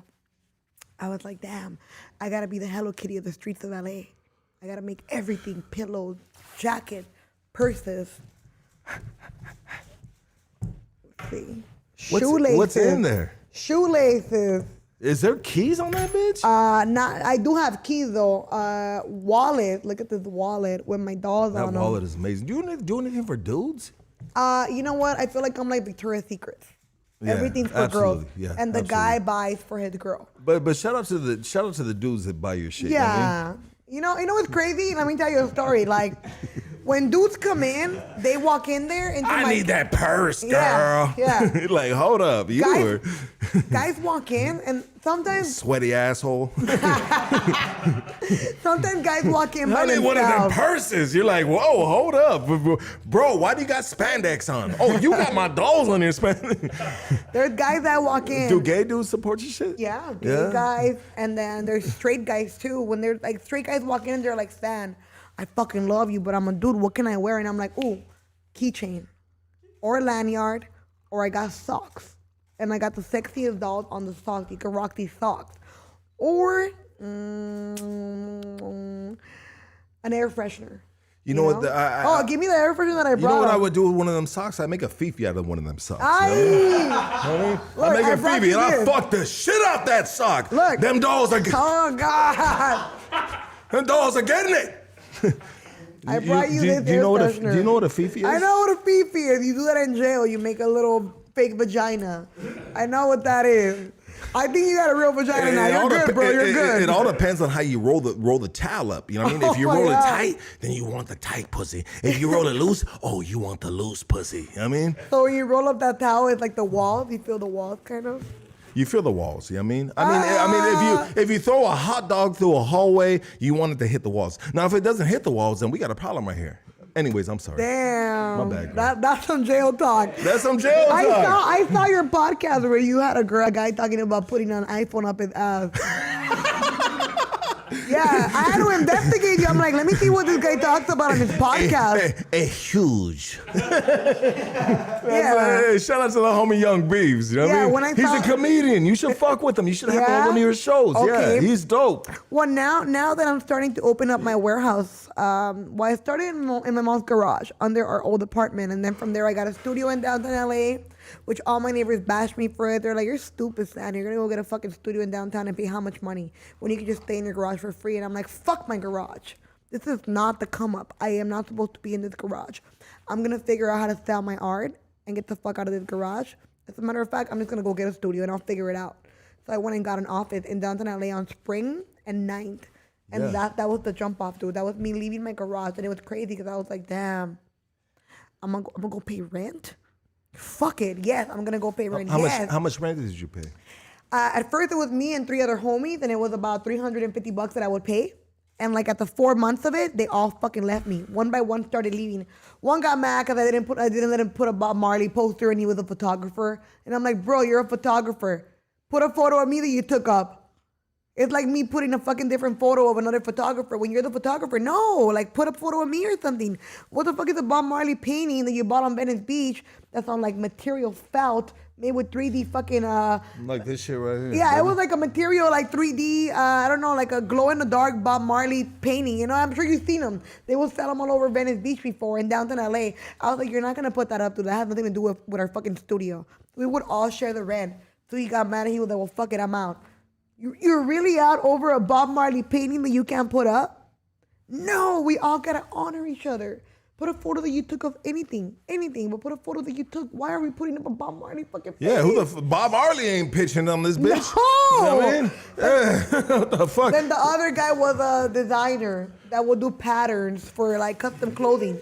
He wasn't getting no business, so he fucking left. So I'm like, oh my God, that's 2 people. That's $900 that left. Fuck, the contract is under my name. And I'm not gonna bitch out and fucking back out. Fuck that. I'm gonna take it like a fucking gangster. Like, fuck it. If it's coming my way, bring it. So now I'm like, all right, $900. Fuck, okay? And then the other guy on the other side, we had another little office in our office area. We had a little office there too that came with the fucking whole thing. He bounces too, dude. So I'm like, shit, well, at least he paid for the whole year because he advanced the whole year. So now I'm by myself. That guy paid the whole year, $650 a month because he had his own office. The other guy, that was $900. So I fucking figured out how to sell my art to pay the whole fucking thing. But then when the year ended for the others, when the year ended, I'm like, now I gotta pay $1,400 by myself. And I fucking figure it out. And then from there, boom. Yeah. Hey, let me tell you this about this space that you see right now. This dude Casey right here. You see these machines right here? Yeah, I see the hats. He makes these hats. Every single one of these machines does something for that hat. Okay. In this corner over here, back over here, bro, there's Photo a dude shoot? there's photo shoots, but there's a dude that tattoos right here. Okay. So, peep game. Yeah. Like, I am where you were once upon a time at. I am sharing. I'm at the beginning of my come up, and we are sharing a space. Yeah. You know, for the just the ultimate biggest come up. Yeah. You know, and so I can 1,000% relate with you on where you were at, because where you were at back then is where I'm at right now. Yeah. You know? And what the key is, don't be that quitter. Everybody quit. Everybody fucking bounced on me. And then I saw myself, I'm not even gonna use the woman part, but I was like, fuck, like I'm a girl and all my fucking 3 homies bounced on me. One out of fucking pride, because he couldn't put his Bob Marley fucking painting. The other one, because he couldn't sell patterns. And the other one, because he went on the run, but he paid his whole year. He came in like, fuck it, Stan, give me the office, here's the whole year. So I'm like, he's good. I'm not going to hate on his ass. But then I was like, damn, I got to pay the rent. So I started doing watercolors in 2015. And the watercolors, boom, boosted me up. And that was the beginning of the come up. And speak on the watercolors. What do we when we talk watercolors for the people that aren't artists? What are watercolors? Watercolors is a different form of painting where you use this watercolor special paper and you can paint on it. So I would do my dolls. That's literally how I figured out how to fucking sell. I would do the watercolors and I'll paint whatever I wanted, but it was always a doll. And then I'll go on Instagram and I'll be like, hey, I did 6 watercolors right now, $250 each. Pull up. Here's my address. People will be like, DM me, Stan, let me get it. So I'll get 6 people. And then they'll come, boom, boom, boom, boom, all sold. That's 6 times $250. How much is that? All females? All women and some guys that will buy it for their girls. And then there was some guys too. Some guys will come in and be like, Stan, I love your shit, but I don't really like any of that. Can you make me a custom one? Fuck it, I'll do it right now. I'll do like a Freddy Krueger doll, throwing up the West Side, but I'll do it. I mean, how real quick, I don't mean to cut you off, but how deep is your skill set? I mean, could you do something of me by looking at me? I would turn you into a teddy bear. Yeah, with all your tattoos. And I am a teddy bear, straight up. I am a teddy bear. I used to not be a teddy bear. Yeah. You know what I mean? But the streets didn't allow for you to be a teddy bear, and then you changed. Talk your shit, bro. The street said, you know what, it's not okay for you to be a teddy bear, Lucky. You can't be sweet, you can't be cute, you can't be a lover, you gotta be fucking gangster as fuck. Dude, I'm a fucking teddy bear. I'm a teddy bear to my babies. I got girls. I got a 4 and a 5-year-old little baby girl, and they're like, give me a juice box. You know what I mean? I get that juice box. Yeah, you know what I mean? yeah. You know, and I love hugging them. I love kissing them. You know what I mean? I'm a teddy bear, dude. You know what I mean? Straight up. I think that's crazy how like the kids never know how gangster the fucking parents are, and they're right there throwing fits and giving attitude like, I'll kill you, bitch. But I love you. Yes, I'll pour your juice. Right? Yeah. Like my brother and sister, I'm like, you guys are giving me attitude right now. I can make a phone call to East LA and they'll come right now. But I'm like, yes, give me attitude. I get it. You're going through your teenage years. No problem. So you have no kids? No, I have no kids, but I have a brother and a sister, and I raised them myself. Do you ever plan on having kids? Yes, my kid gap will be like in 9-10 years. I'll have a kid, but right now I have nothing to offer a kid. My focus is not my kid. I want to build a platform. I want to build something for that kid. I grew up being with a single mom, so she raised me by herself. So I never blamed her for not being around 24/7 because I knew she had to work. So she'll leave home from 3 a.m. all the way to 6 p.m. So by 6 p.m. I had like some food ready. The kids did all their homework. They were already kicking it, showered. So I helped my mom. I was her right hand all her life, you know? So I was never that kid that blamed my parents like, oh, you guys were never there. That's why I'm a fuck up. No, I was a fuck up because I wanted to fucking experiment and try shit. I mean, what does it take for a dude? You know what I mean? A dude on the streets, they see sand. You know what I mean? What does it take for them to catch your attention? There's been some hood guys that have caught my attention. They just gotta be like super like respectful. They gotta have some gangster in them, but very, very nice, respectful, very gentleman. They have to not be scared to roll around with me when I'm in my fucking Bentleys riding around. They have to be down to ride shotgun and not be like, oh, fuck that, I ain't no bitch. Homie, sit on the fucking passenger, please. And let's go have dinner. And they can't be scared of me making more money than them, you know? Like, I've dated different guys and I'm like, I like hood food like me. Like, we gotta be able to fucking communicate one-on-one the way I communicate like streetwise, you know? Like, I need to be able to be like, hey, what's up, what are you doing? Kick it. Oh, all right, I'm down. You know, like, and I like to be super low key. I don't like to post anyone that I'm talking to, or show on Instagram because I am conscious that every man has been some girl's man here in LA, and every girl loves me. So if I was to post a guy that I'm talking to that's single, but it's now my guy, that's some other girl's guy, and some other girl's guy that's my collector or my fan. So I'm like, whew, because it happened where they're like, Stan, that's my ex. Well, what do you want me to do, girl? I love you, girl. I can't believe you would talk to my ex. I'm still a girl, you know? I don't know what to tell you. He cheated on me with somebody else. I don't know, girl. He ain't cheating on me. Yeah, he best. He got this shit and he got his life right. I mean, It's not in his best interest to cheat on me. I mean, what is it? I mean, what is Sam like in regards to like love, passion? I mean, what moves you? You know what I mean? Damn! Hey, put that music. Let's get it on. Don't make me put some R. Kelly on and start peeing on some shit. I want to see you. You know what? I like men that are industrious. They have to be able to fucking help me with construction, with building stuff. I get a kick out of building stuff. Like right now, I was just over there at my warehouse doing pressure washing. Like what the fuck? I love why that am shit. I pressure washing? I was pressure washing. My man should be doing this shit. Yeah, I love being hands-on. Like, I have the monetary stability to hire someone, but I want to know what the fuck is going on. Let me see how hard this shit is before I pay somebody and get ripped off, you know? I want to know if it's really that hard. Like, let me see how fucking grinding paint off of a floor to make it be cement. How hard is this? So I went and ran at the machine, brought it back to the warehouse, had somebody help me unload it, and then I started grinding the floor of my warehouse. And 5 hours later, I was in pain.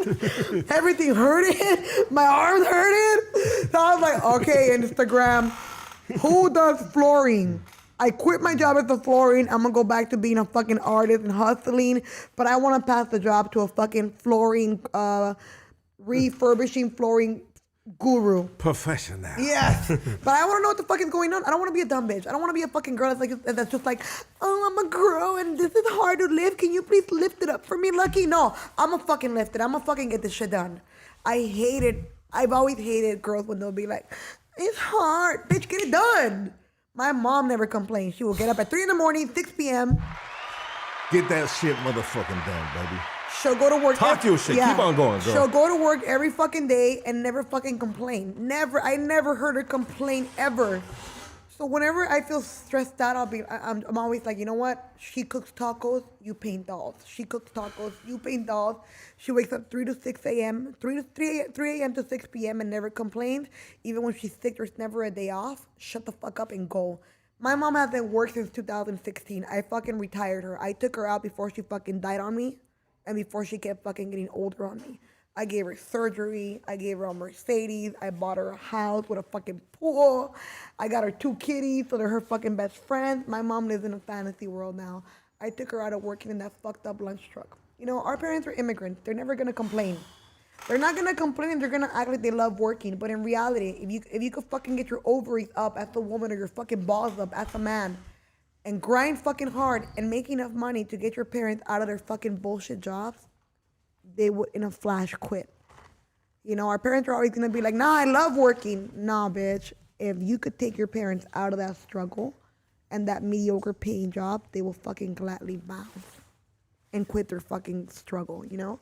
My mom never complained, but I was like, hey, Mom, the money's coming in and it's gonna keep coming in. It's never gonna stop.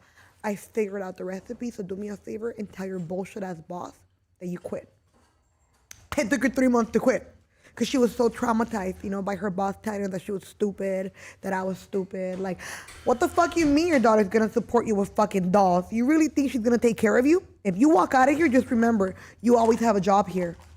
So she kept traumatizing her where she didn't want to quit. And I was like, Mom, it's been 2 months. You're still going to work. You don't have to go to work for fucking $4 an hour. Enough. The struggle ends now. You know, like I have a sticker out of respect to my mom. That's $5 because she used to make about $3.50 to $4 to 5 hours an hour. You know, she'll make $3.50 a week. My mom made $3.50 a week. Put that on. Hey, Preston, put that on the shit right there, bro. Put that on the bench right there, baby. $3.50 a week, Monday through Friday, Monday through Saturday, $3.50 a week, from 3 a.m. to 6 p.m. That's 12 hours a day. Oh, you $5. $3.50 a week? Yeah, thank you. I'll take it. Thank you. $3.50 a week, dude? That's fucked up. That's an immigrant paid job, you know? My mom, because she was an immigrant, she couldn't say shit. How do you feel about, I mean, in regards to the politics, climate that we have been... we have been, excuse me, that we have been subject to witness. I mean, shit's crazy, dude. I mean, pandemic, politics, everything that we've been experiencing, it's been a great, crazy turning point, and we've been through it. Like when they were doing the protests in downtown, I was like, oh my god, a lot of the OGs in the warehouse area where I'm at that are like in their 60s, 70s, they're like, San, this is like the LA riots. And I'm like, damn, that's crazy. Like, I'm in a moment in time where there's history being made, you know? Like, shit's crazy, dude. I was out there in the BLM protest. Yeah. I was out there and I was protesting, you know what I mean? And I got a little backlash. Yeah. I got backlash because a lot of raza, a lot of homies were just like, bro, that's not for us. And I said, no, my G, this shit is for us because this shit all trickles down to us, you know? It's been very complicated in this climate that we've been living in regards to politics and, you know, they just all the fucking above that people are just at each other's throats, you know what I mean? I mean, did you vote this year? I mean, last year? This year? Yeah. Who did you vote for? No context.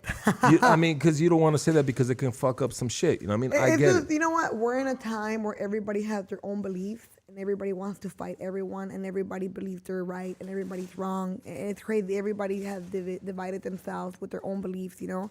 Religion, politics, personal beliefs, everyone. Like today I posted a meme saying, got an OnlyFans, now my bank account is rolling. And everyone's like, oh my God, I can't believe. I'm like, I didn't get a fans account. I just posted it because that is real life. There's a lot of girls getting fans only accounts, you know? What's an OnlyFans account? OnlyFans is an account where a girl goes nude and you do a subscription. I would never do that. So it's a jack-off subscription. Exactly. But in a way, I guess. Is there a problem with dudes jacking off to females? No, do whatever you want to do. If you like to get a subscription, if you like to go on Pornhub or XXN or whatever, do whatever you got to do. Do whatever makes you fucking happy. There's no judgment, period, coming from me when it comes to somebody's happiness. But I posted that and girls were like, wow, I am disappointed in your choices. You always say get up and go grind hard and you're over here doing an OnlyFans. I'm like, I don't know. I just did a fucking post that says got an OnlyFans. Now my bank account is rolling, but it's not pertaining to me. So no, it's not me. Don't worry. I don't have one. I don't need one. I have enough money. And I have enough dolls for days, you know. I don't, but there's women that we don't know what they're going through. We don't know why they decided to fucking just get naked and take photos, you know. We don't know. We can't judge. I mean, I think that is sometimes needed.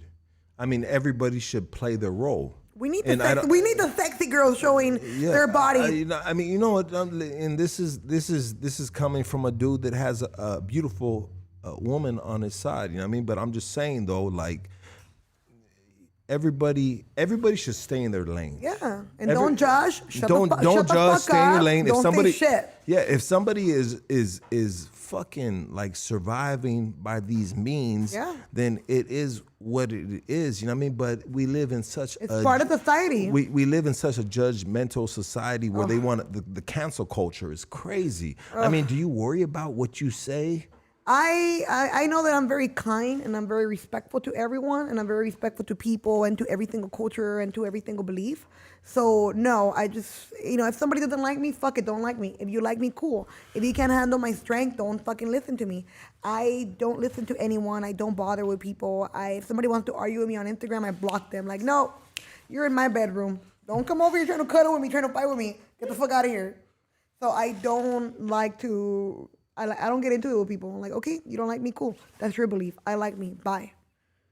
I don't pertain into arguments with people where everyone has their own opinion. We're in a world where our opinions are so easily transmitted right away to someone. There's no more like what back in the day you'll write a telegram and be like, I hate you, bitch, and write it. Or now you could just DM someone directly and be like, I don't like you, Lucky. I don't like the way you talk. Okay, so what the fuck? I don't like your muscles and your tattoos. Okay, so what the fuck does that mean now? So should I just throw myself off the LA River Bridge? Yeah, I know. Big fucking deal, block, It's bitch. not that serious. And if it's that serious, then you are a simple-minded ass motherfucker and you need to stop your shit. You know what? I want you to help me out with something. Okay. Can you help me out with something? I don't know. Tell me. I'll let you know if I can. Diaper boy, get your ass in the hot seat, boy. Get your ass in the hot seat. Why is he diaper boy?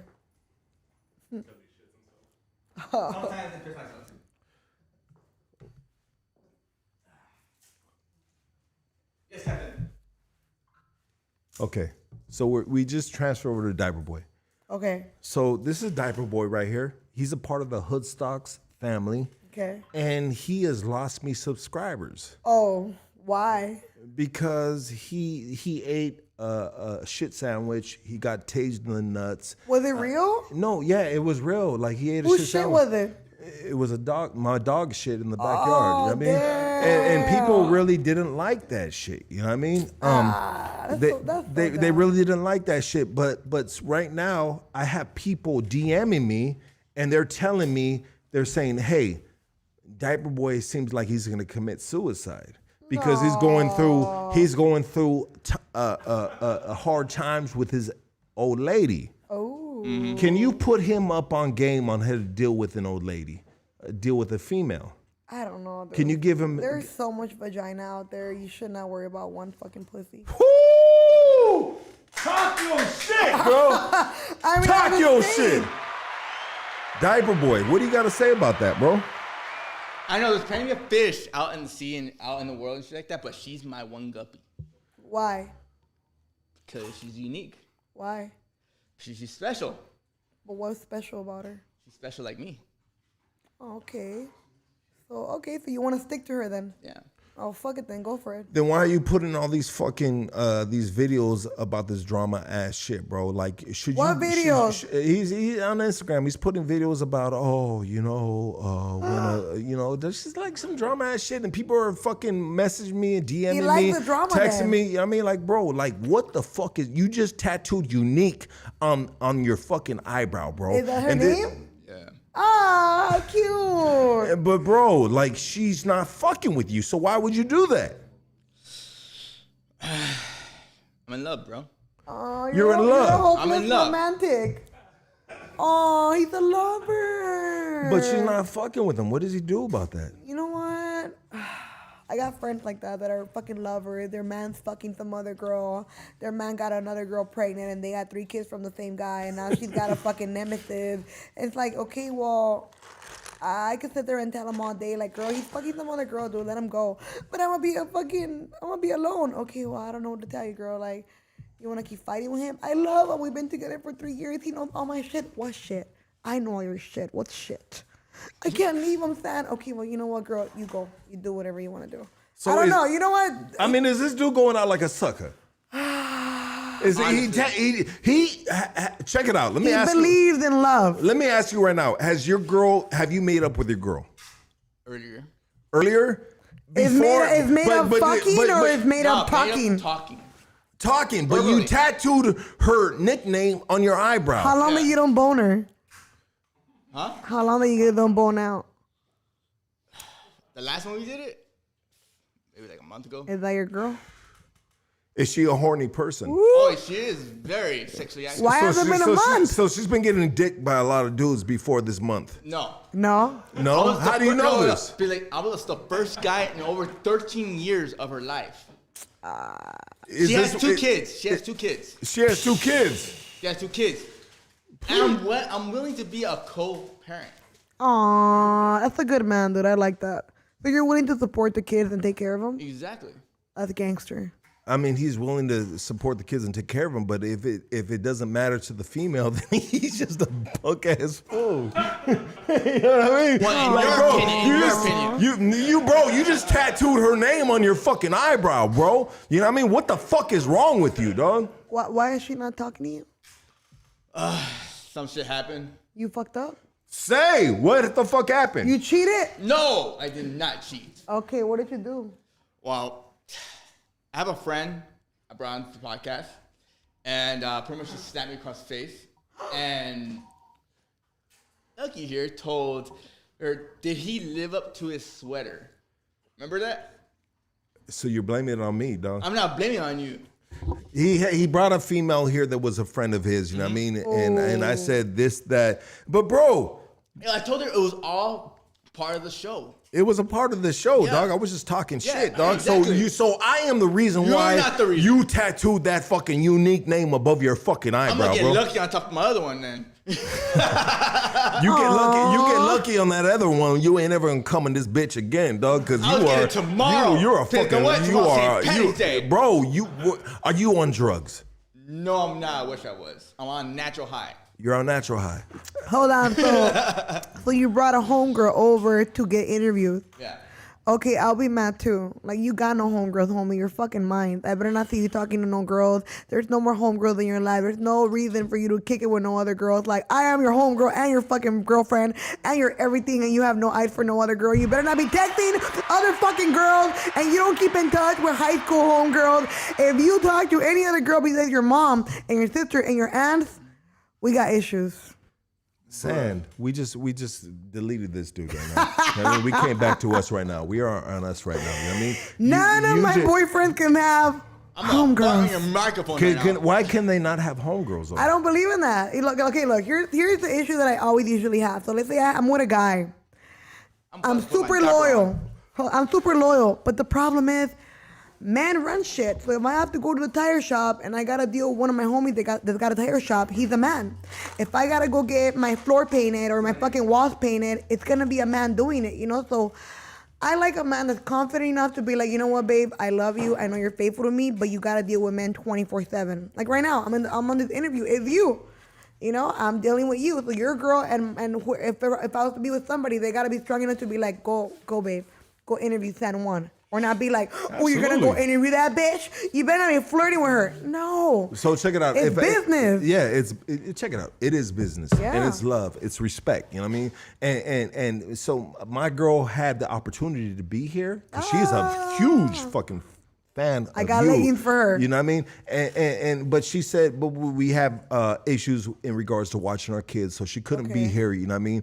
But I couldn't be with a female that was jealous all the time. That was jealous and that was motherfucking tripping. Let Because me right grind. now I talk my motherfucking shit. You know what I Yeah. mean? But check it out. She knew what she got into from the get-go. Yeah. You know what I mean? You know, so shout out to my girl for just being a very strong individual. I had a homie the other day. He said, hey, look. He goes, your girl lets you do that without whoop-de-whoop-whoop, bop-bop-bop. And I was like, bro, get the fuck out of here. We grown around this bitch, Yeah. homie. We grown, Like right? We grown. That shit can't fly. Like, don't say that, babe. Hey, I have a podcast. I'm gonna say whatever I want, and I should be free to say whatever I want. But when I come home, you know, I take care of you, and I love you, and I only have eyes for you. Can you imagine? I'm 44 years old. I'm 40. I am 44 years old.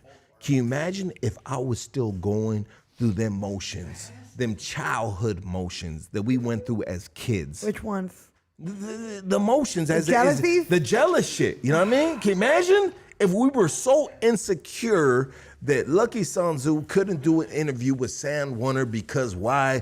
Because we are still fucking growing. We are still going through them fucking childhood emotions. Like, not any female can be with an individual like me. Not any dude can be with an individual like you. Because like I remember maybe past relationship, oh, you're always the wrong guy.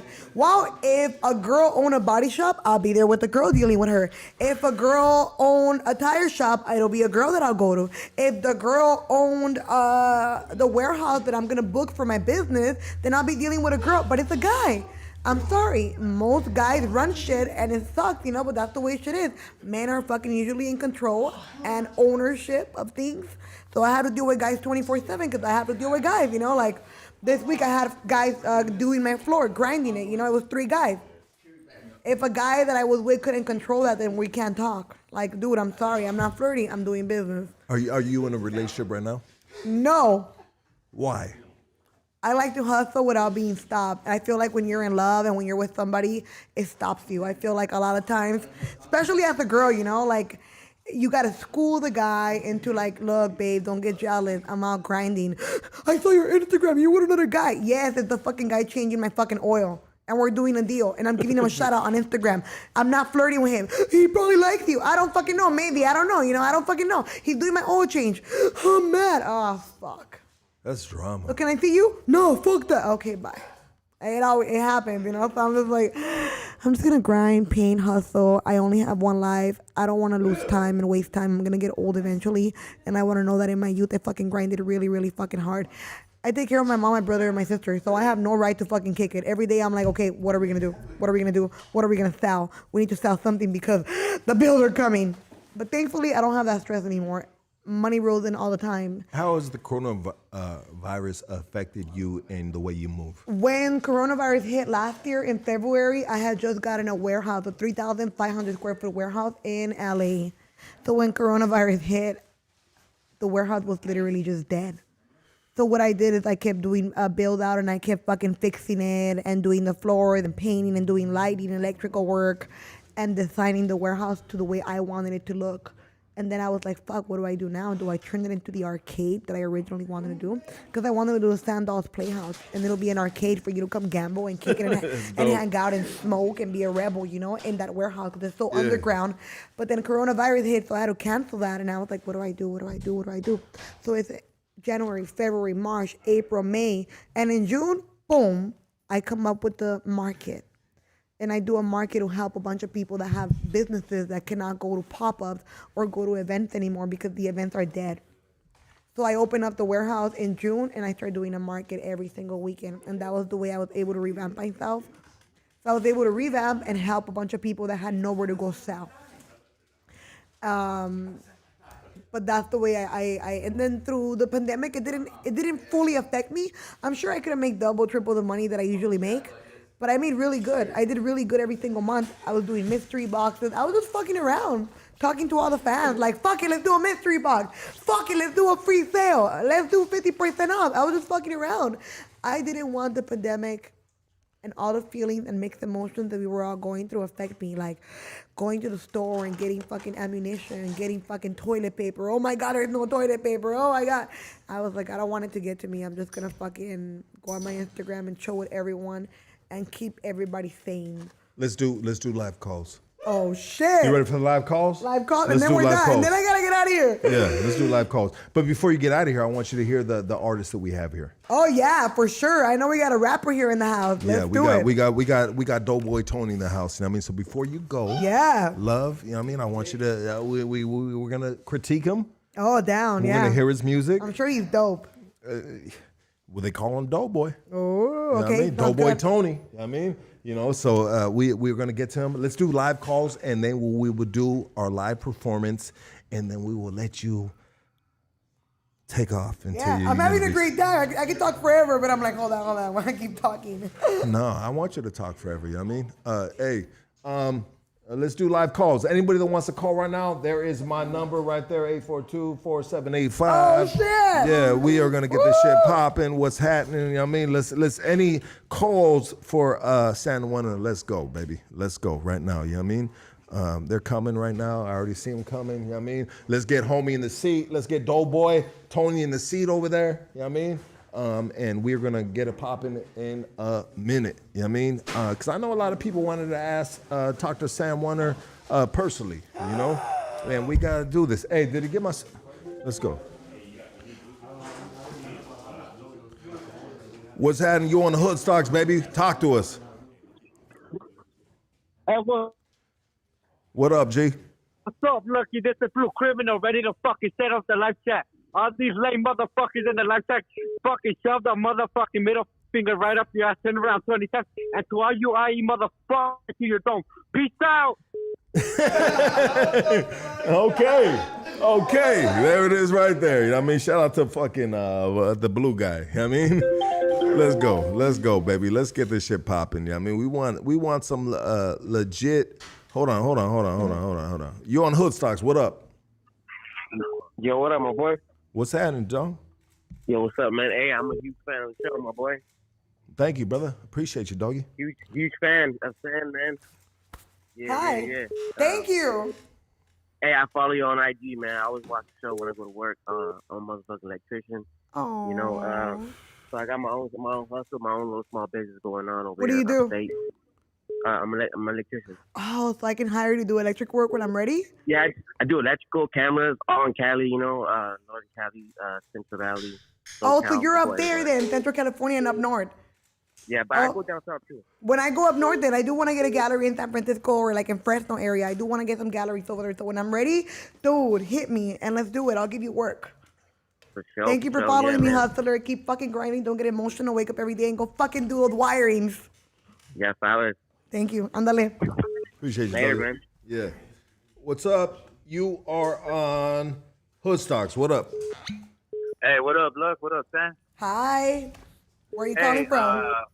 My name's Papa Luna, 805 out here in Oxnard. I wondered if you plan on coming and painting now that things are opening up. Yes, dude. As soon as everything's like chill and we can fucking kick it and post up on the street and hang out and smoke and drink, I'm gonna be going to different areas for sure. Oxnard, I want to go out there. Santa Maria, like I want to go to Bakersfield. You did that whole California thing. Do you plan on doing that again? I 2021? do. I didn't do it 2020 because it was fucking weird. But 2021, as soon as everything opens, what, like April 1st, things are gonna open, or this weekend things are gonna open. Yeah, they gotta open, baby. I want to go, dude. I miss fucking talking to people, kicking and shooting the breeze. I know there's people that want to talk to you. I just want to say as well too, like I'm a dude, and one of the guys that follow you as well too. Like I used to write and shit myself. That's what's up. Me and my wife are right here in the garage in the fucking bank watching badass good stuff. Hey, look, I just want to say as well too, thank you for your podcast, and can I get a moment of your time? Can I get a moment of your time? I love you, my boy. Thank you, dog. What up? You on Hood Stocks? Talk to us. What's up? Hey, what's up? Lucky is Wolf, homie. What up, Wolf? What's up, dog? Where's Stan? I'm Where's right Stan here. at? Hey, what's up, Mija? You know what? I got a good story to tell, and I just give you a moment because I love your work, and I love what Lucky's doing. So trip out, man. One day I'm on Instagram, you know, looking at your photos, Ooh. and I'm telling baby girl, like, oh, yeah, you know, Sam, what is it? Oh, I bought a purse. And unfortunately, the picture I'm showing her is a picture when you're showing your freaking camel toe, and she's like, what the fuck are you looking at? And I was like, oh. She has not got a camel toe. Stop it right now, dog. She has not got a camel toe, bro. I have inspected the situation. There is no camel toe there. Baby. Stop it, dog. I mean, you on Hood Stocks. What up? What up, Lucky? What up, my G? How you doing, man? Don't talk about she got a camel toe, bro. We gonna blast you out this bitch. Talk about what? Go ahead, my boy. Where you calling from, doggy? I'm in Ontario. I'm right next to you. Yeah, shout out to Ontario, baby. Talk to us. How you What's doing? up? Doing good, brother. Hey, I just want to say what's up to Stan. You know, I've known about you for a long time, but, you know, never really cared. But I like your interview, and I want to talk to you, you know, as a Thank homie you. with good intentions. Thank And you. I want to help you. Really? What do you do? Huh? What do you do? What do I do? Right now, private, you know? Oh, okay. Bro, how you gonna help her? You said you want to help her. How you gonna help her? Yeah. Are you gonna help her with a D? Are you gonna help her with some electricity? Like, what the fuck you do, my G? Talk your shit. Shoot your shot. Anything I don't know, I'll learn. Okay. Bro, you know what? You just no. You, bro, what are you gonna help her with? Huh? What are you gonna help her with? I'll help you with whatever, man. Hey, man, I give anything a try. Oh, that's cute. Thank you know what I very mean? much. I'll keep that into consideration. We're gonna keep that in consideration. Mwah. I am not scared, and I'm not scared of a strong woman like you. Woo! I'll She's consider a you. strong woman too. You can't My sister's a strong woman. My mama's and my sister are a strong woman like her. bro. That's what I call. Hey, good luck. Hood stocks, baby. What you got? Turn the volume down, my boy. Stop fucking around, dog. Good luck. What's up? What's up? Shout out to Lanewood. Shout out to Linwood. Yep. Thank you for calling. What's up, Sam? I follow you on Instagram. Oh, thank you so much for watching my everyday shit. Thank you so much, dude. Thank you. Are you a Much hustler? love to you and your mom because your mom is a super hustler. I love my mom, dude. I respect my mom so much. She wakes up every day and grinds. I wake up every day and grind too. Love and respect. Thank you. Next caller. You on Hood Stocks. What up? Next. You on Hood Stocks. What up? Nah, Hood next, Stocks, next. baby. Okay. Next one. The next one, let's go. This shit is blowing the fuck up. You know what I mean? The motherfuckers are fucking with San Juan right here. What up? You on Hood Stocks? Hold on. Let me see right here, baby. You on Hood Stocks. What up? What's up? Hey, Sam. Hi, what's up? So I was wondering, I follow you, and I was wondering if you could give us some advice on how you invested your money, once you started, stacking it. I bought some property for my mom, so now she has her own house that I'm paying off, and then I'm buying a building right now so I could do so I could divide my building into like 5 different sections. So like it'll be like 15,000 square feet, and then I'll be able to do little studios for starving artists like me to be able to rent at like $250, $500, Ooh. So I'm gonna do studios for artists to be able to rent Shit, them out. I might be a renter from her. Yeah, You know what I mean? yeah. So I'm buying a fucking, like, my limit is, the lowest is 10,000 to 15,000 square feet, and I'm gonna cut that warehouse into like 5 different sections. So 4 warehouses will be like 1,000, 1,000, 500, 500, and then the rest is gonna be 250, 200, 200. So you could definitely rent from me. I'll be the coolest renter. You on Hood Stocks. What's happening? What up? Me, Cali Champion. What up?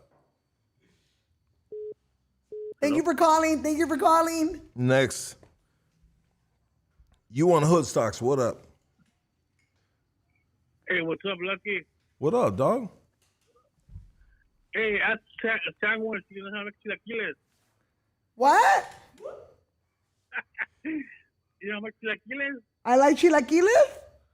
Yeah, I like You know how to make chilaquiles. them? Yeah, I know how to make chilaquiles. know how to make I know how to cook. I grew up cooking with my mom in the lunch truck, so I know how to cook everything in bulk for a lot of people.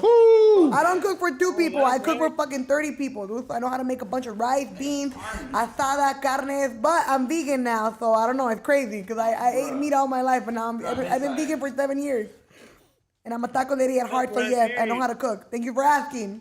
Okay. Saludos. Ándale, gracias. Que tengas buen día. This is dope. Yeah. Oh, perfect. Oh, that was good. That's dope. No Thank more you. callers. Then we're gonna end it like that. Let's get Doughboy. Hey, you gotta hook up to the shit right here, bro. Look at this fool right here. Oh, yeah. That's Diaper Boy. I see him. Okay, diaper. I mean, do dudes in diapers turn you on? No, not really.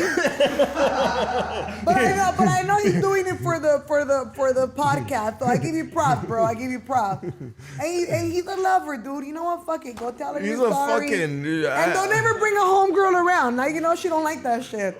She don't like that shit. Yeah. Hey, get on that, my boy. Hey, you guys hook up to this shit right here. Let's take a break real quick. You know what I mean? Let's take a break, and we're gonna hook up the homie right now. You know what I mean? And break time right now, baby. So we're off right now. Let's go.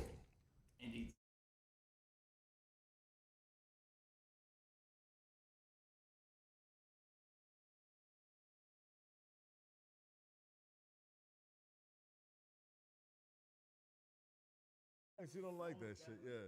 Hey, get on there, my boy. Hey, you guys hook up to this shit right here. Let's take a break real quick. You know what I mean? Let's take a break, and we're going to hook up the homie right now. You know what I mean? And break time right now, baby. So we're off right now. Let's go.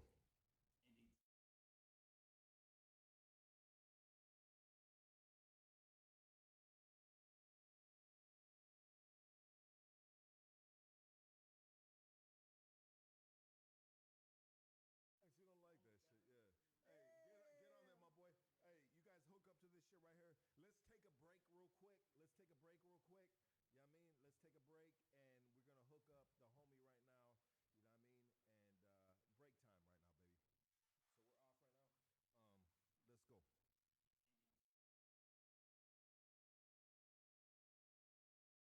the homie right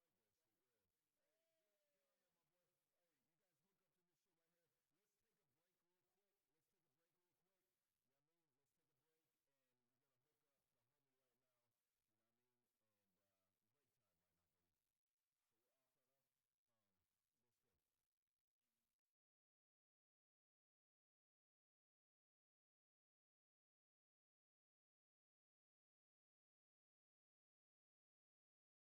You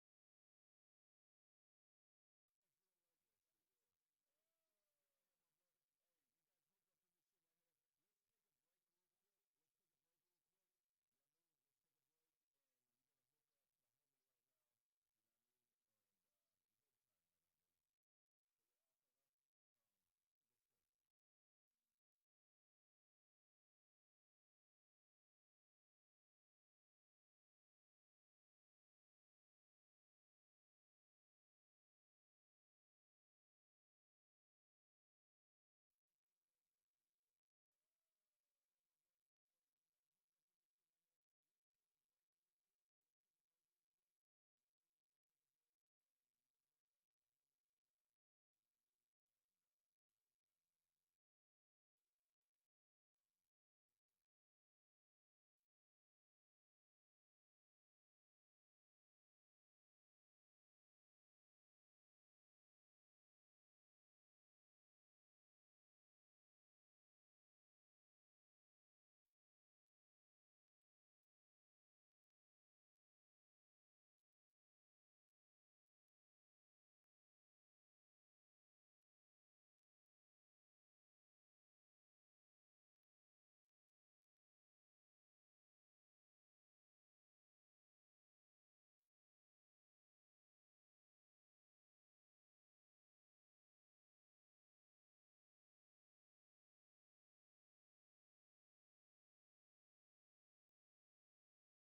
off right now.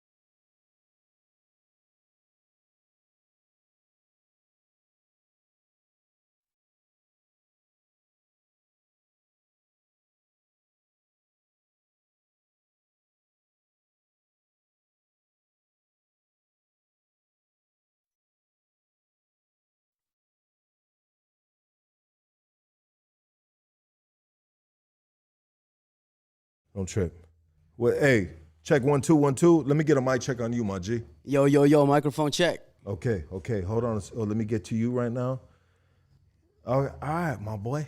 What's happening, dog? Chilling, brother. How you been? I'm doing good, my G. I'm doing very, very well. Happy to hear that, man. Happy to hear that. Today, dog. You know what I mean? Is that her?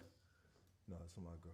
No. Oh, that's it. That is her. That is Yeah? her. Yeah, that is her. Oh, That is she her. been following me. Yeah, she been following. Follow her back, dude. Is it? Would you follow her back, please? Yeah.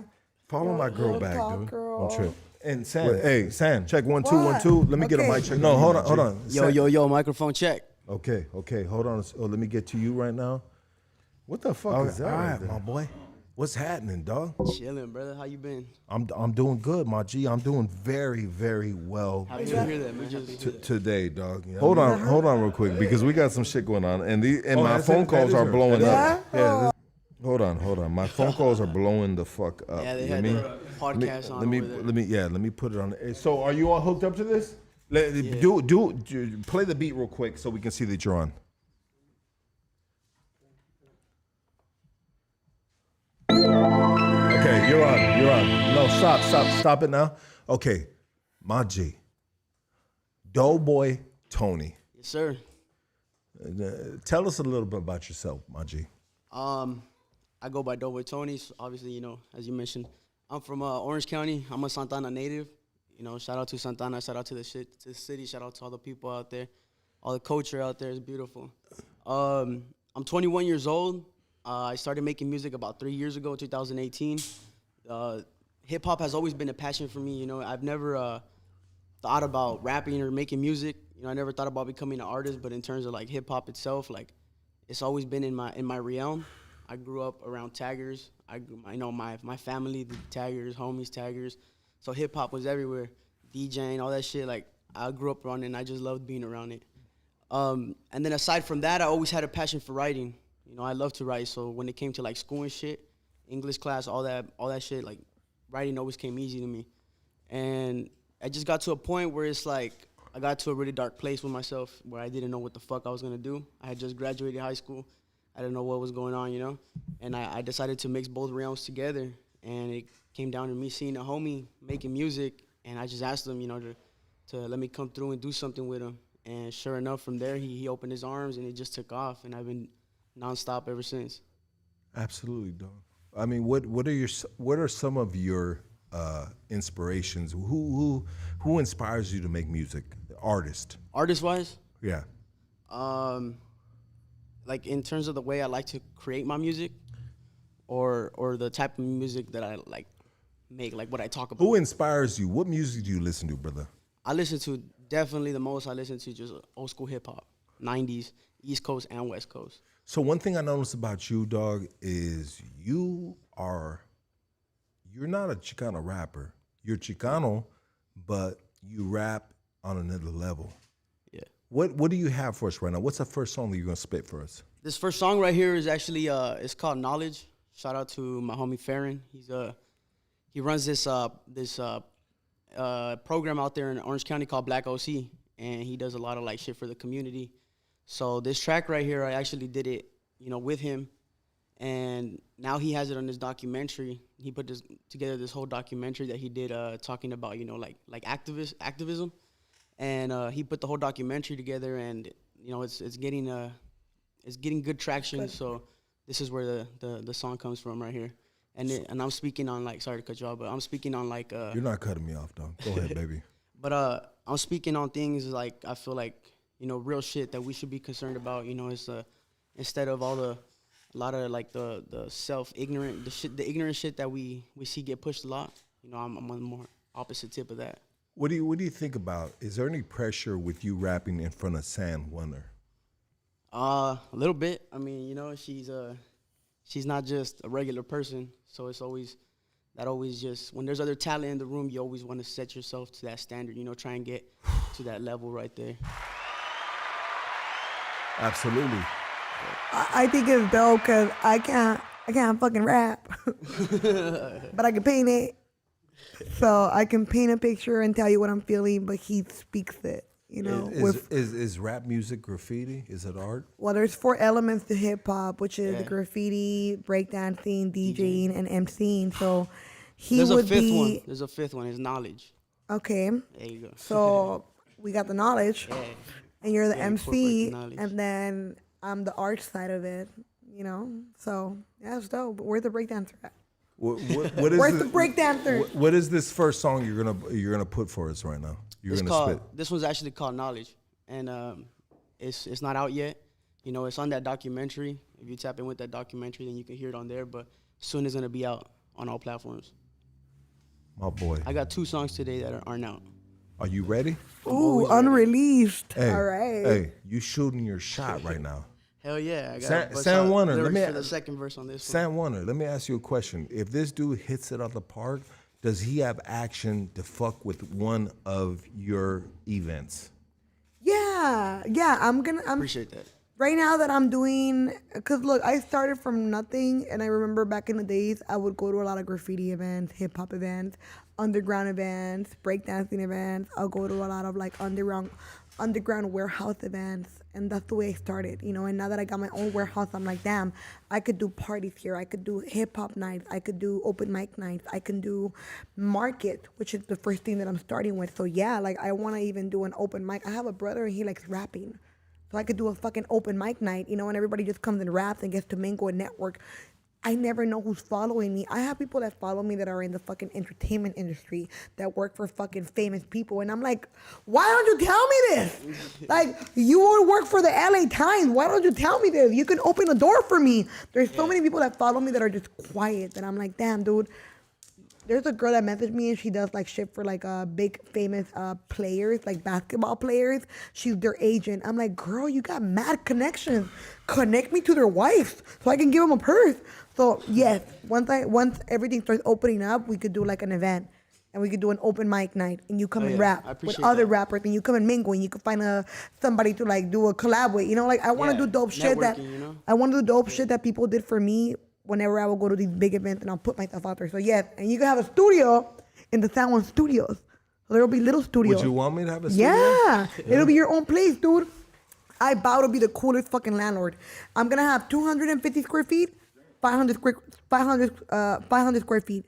And you'll pay like $300 for that.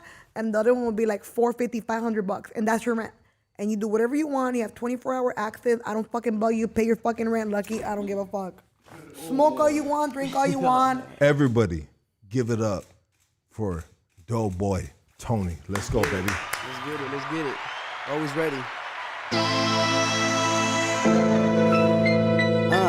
Check. Yeah.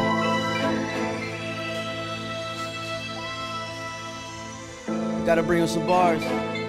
Shout out Lucky. Shout out Sam. A funky beat, you know I wreck it. I'm rapping for my section, Orange County, that's the place of my progression. No misdirection, I'm rhyming for your protection from the system and corrections that they often want us left. Hey yo, check it, I'm rhyming with an agenda. Fuck the self-destruction, let's talk about the corruption. Set us up for failure or justice being obstructed. Less of us is greater, they hating our reproduction. They gon' hate it, but I'ma keep on going. Knowledge amongst my peers, I'ma keep on showing. 40s for dead homies, I ain't tryna keep pouring, I'm tryna keep them alive, keep them growing and glowing. Time for us to grow united, we stand, we tryna make our own dollars, not eat off of the hands of those who ain't tryna see us succeed. There's money, power, and knowledge what these communities need, yeah. To your mindset, Yeah, you blind up. cause I'm chasing progress. Yeah. Shout out Hood Stocks, baby. We in the motherfucking building. Exhausted, but I'm not stressed. I knew it would It's gonna cost a lot. I knew Yeah. it would cost this. Let's rise above it, yo city homie, you gotta love it. But you don't love it if you making people dodge bullets. Hollow points, hidden homes, innocents are mourned. We stand on blocks that we protect and we don't even know. We need police chiefs from the hood so we understood. A white man with no struggle ain't gonna do us good. He see a bald head with some tats and he feeling shook. His presence make him feel threatened, that's a life took. Producing politicians so we can improve our living. It ain't lame and it ain't corny, need that mind shifting. The best way to change the system is to fight within it. No more running from the law, let's teach it to our children. You see the hustle reciprocated, don't take from it. Opportunities, we make them, we don't wait for it. Get deep pockets by the block, being a state owner. This is the beginning, little homie, we far from game over. Blind to your mindset,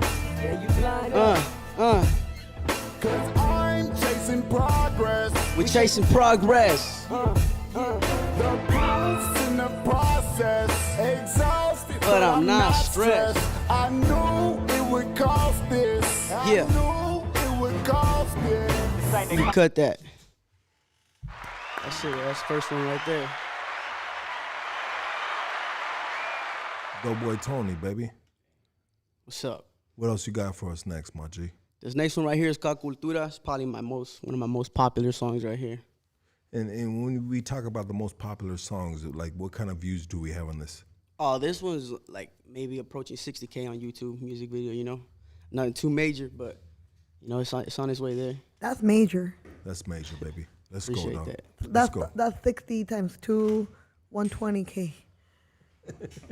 Two eyes. We got the mathematician right here, baby. Let's go. You can hit that. Shout out to my raza.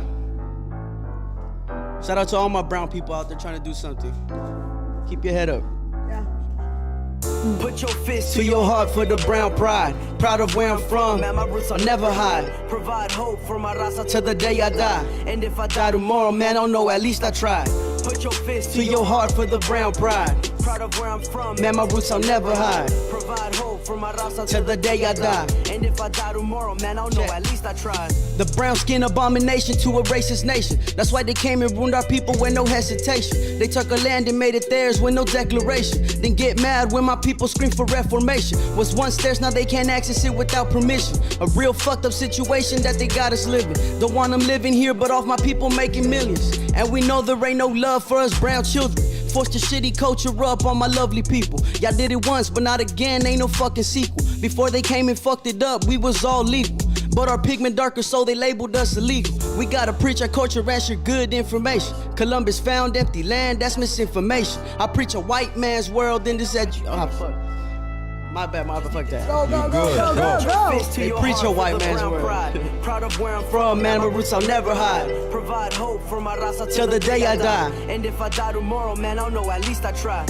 Put your fist to your heart for the brown pride. Proud of where I'm from, man, my roots I'll never hide. Provide hope for my raza till the day I die. And if I die tomorrow, man, I don't know, at least I tried. To be Chicano in this country come with a price. We ain't Mexican enough to fit our parents' likes. We ain't American enough to be like privileged whites. But we fighting just as hard to fit on both sides. You set my people in the system with your destinations. Many end up locked up or 6 feet in the pavement. Mainly due to your choice of my people's placement. Man, the system like a trap, some sort of enslavement. They help fuck up our communities to set us back. They gave us guns and drugs and stuff things we lack. We gotta start the race late, but people think we slack. Then you wonder why my people always feel attacked. Now people feeding drugs to our own to feed their young. And they walk around strapped just to make it home. Hispanic youth misguided and is very known. Stay strong, little homie, you are not alone. You are not alone. Stay strong, little homie, you are not alone. Yeah. Stay strong, little homie. Put your fist to your heart for the brown pride. Shout out my raza, baby. From, man, my roots I'll never hide. Provide hope for my raza till the day I die. And if I die tomorrow, man, I don't know, at least I tried. Put your fist to your heart for the brown pride. Proud of where I'm from, man, my roots I'll never hide. Provide hope for my raza till the day I die. And if I die tomorrow, man, I don't know, at least I tried. Growing up, I always see my people in the struggle. Every second counts to them, so they always hustle. Hard jobs, late nights, and overworked muscles. All while trying to get the kids up and out of trouble. Give us the hardest working jobs, shit, we won't complain. You said we taking jobs from you, but let me explain. Work a day in these positions, bet you'll feel the pain. Have you given back the jobs to whom they remain? Yes, sometimes it is hard to be a Mexican. My skin color ain't accepted by my president. He think I'm bad, but I'm really brown excellence. And my people's is the best, that shit is evident. Put your fist to your heart for the brown pride. Proud of where I'm from, man, my roots I'll never hide. Provide hope for my raza till the day I die. And if I die tomorrow, man, I don't know, at least I tried. Doughboy Tony, baby. Let's go, dog. Let's go, baby. Let's get it. I mean, And it sounds so clear. Like, I can understand everything he's saying. Damn. he ain't doing no mumble rap. No. He ain't doing no mumble rap. Let's go, baby. Next song. Let's go. Let's get it. What's this next song about, man? This was just about, kind of like personal life experiences and experiences that I'm starting to experience when it comes to the industry, in terms of music industry and the entertainment industry, I guess you could say. Just personal experiences that I'm starting to feel. Let's go, baby.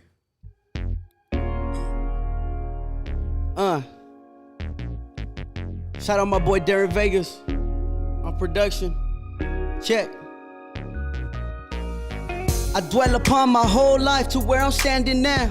I ain't satisfied, but I don't find it hard to smile. There's bad choices that I've made and I ain't really proud. But even if I got a second chance, I do it twice around.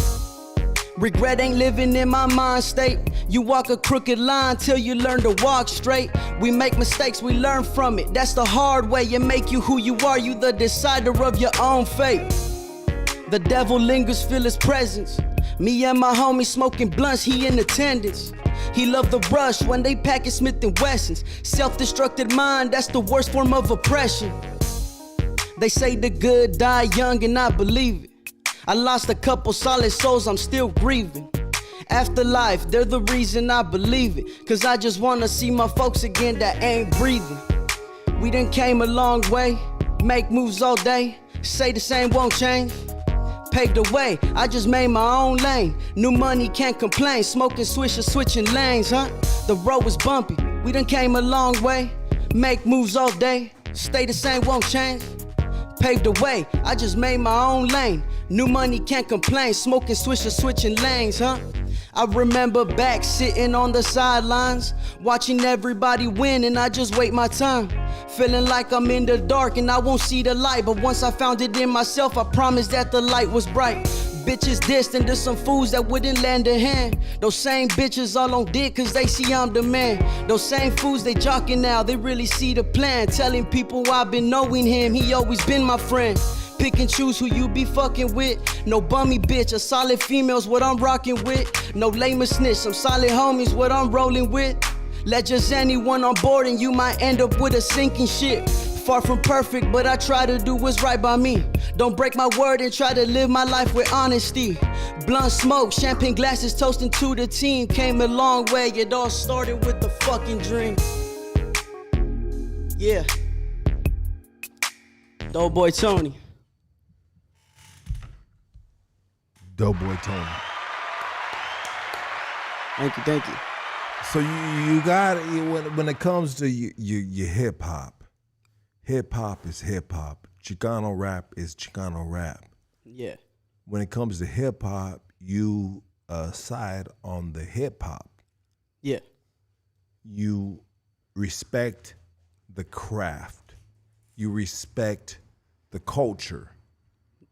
Always. You're not a brown brother that feels like, you know what, I need to do Chicano rap. You know what I mean? I mean, you are about who inspires you to do music? Artists again? Are you talking about artists? Artists again, bro. Yeah. For sure, it's definitely in terms of the way I like to, my sound and my creativity is Biggie for sure. And then aside from that, I probably would say Pac, just because Pac, he's a type of artist where he was able to speak on political shit, revolutionary shit, but he also made like party bangers. He was able to grasp everything. Speak your revolutionary shit right now. Like what is revolutionary shit to you? I think to me, revolutionary shit is just not abiding by the ordinary lifestyle that they want us to have. Not getting stuck in the system that they provided for us to trap us. To me, being revolutionary is stepping out of that stigma, getting rid of your ego, and just stepping up and saying like, there's more to this shit. That to me is revolutionary. Doughboy Tony, everybody. Everybody give it up. I appreciate you, my boy, for coming through and spitting your motherfucking shit. Me. Thank you so much, my boy. Thank you, brother. You are a true artist. You are somebody that, if anybody is aspiring to be a rap artist, they should take notes from you, my boy.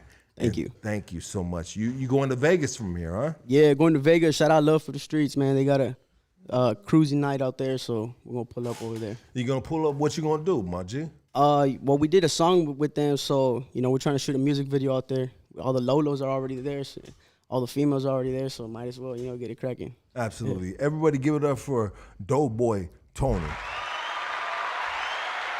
Thank you, my Appreciate you, bro. Appreciate you.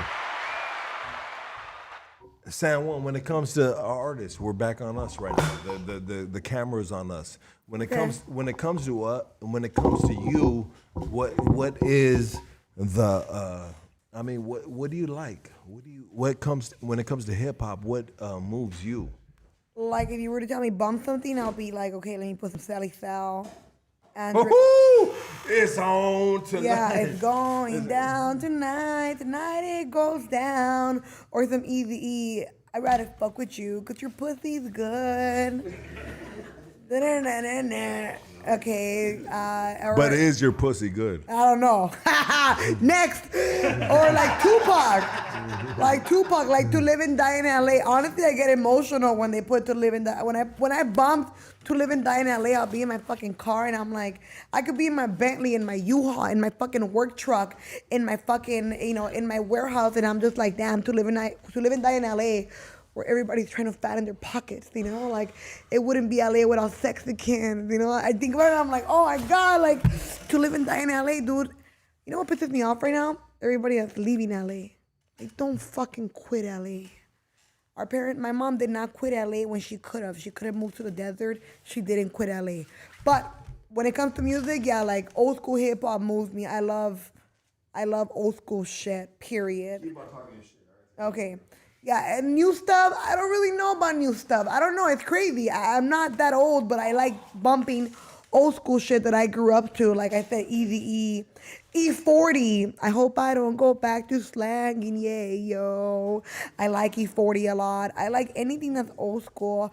Sade, I love her music. Or if I'm feeling gangster as fuck, I don't bump hip hop. You know what I bump? Narco corridos. Oh my God. Vivo de tres animales.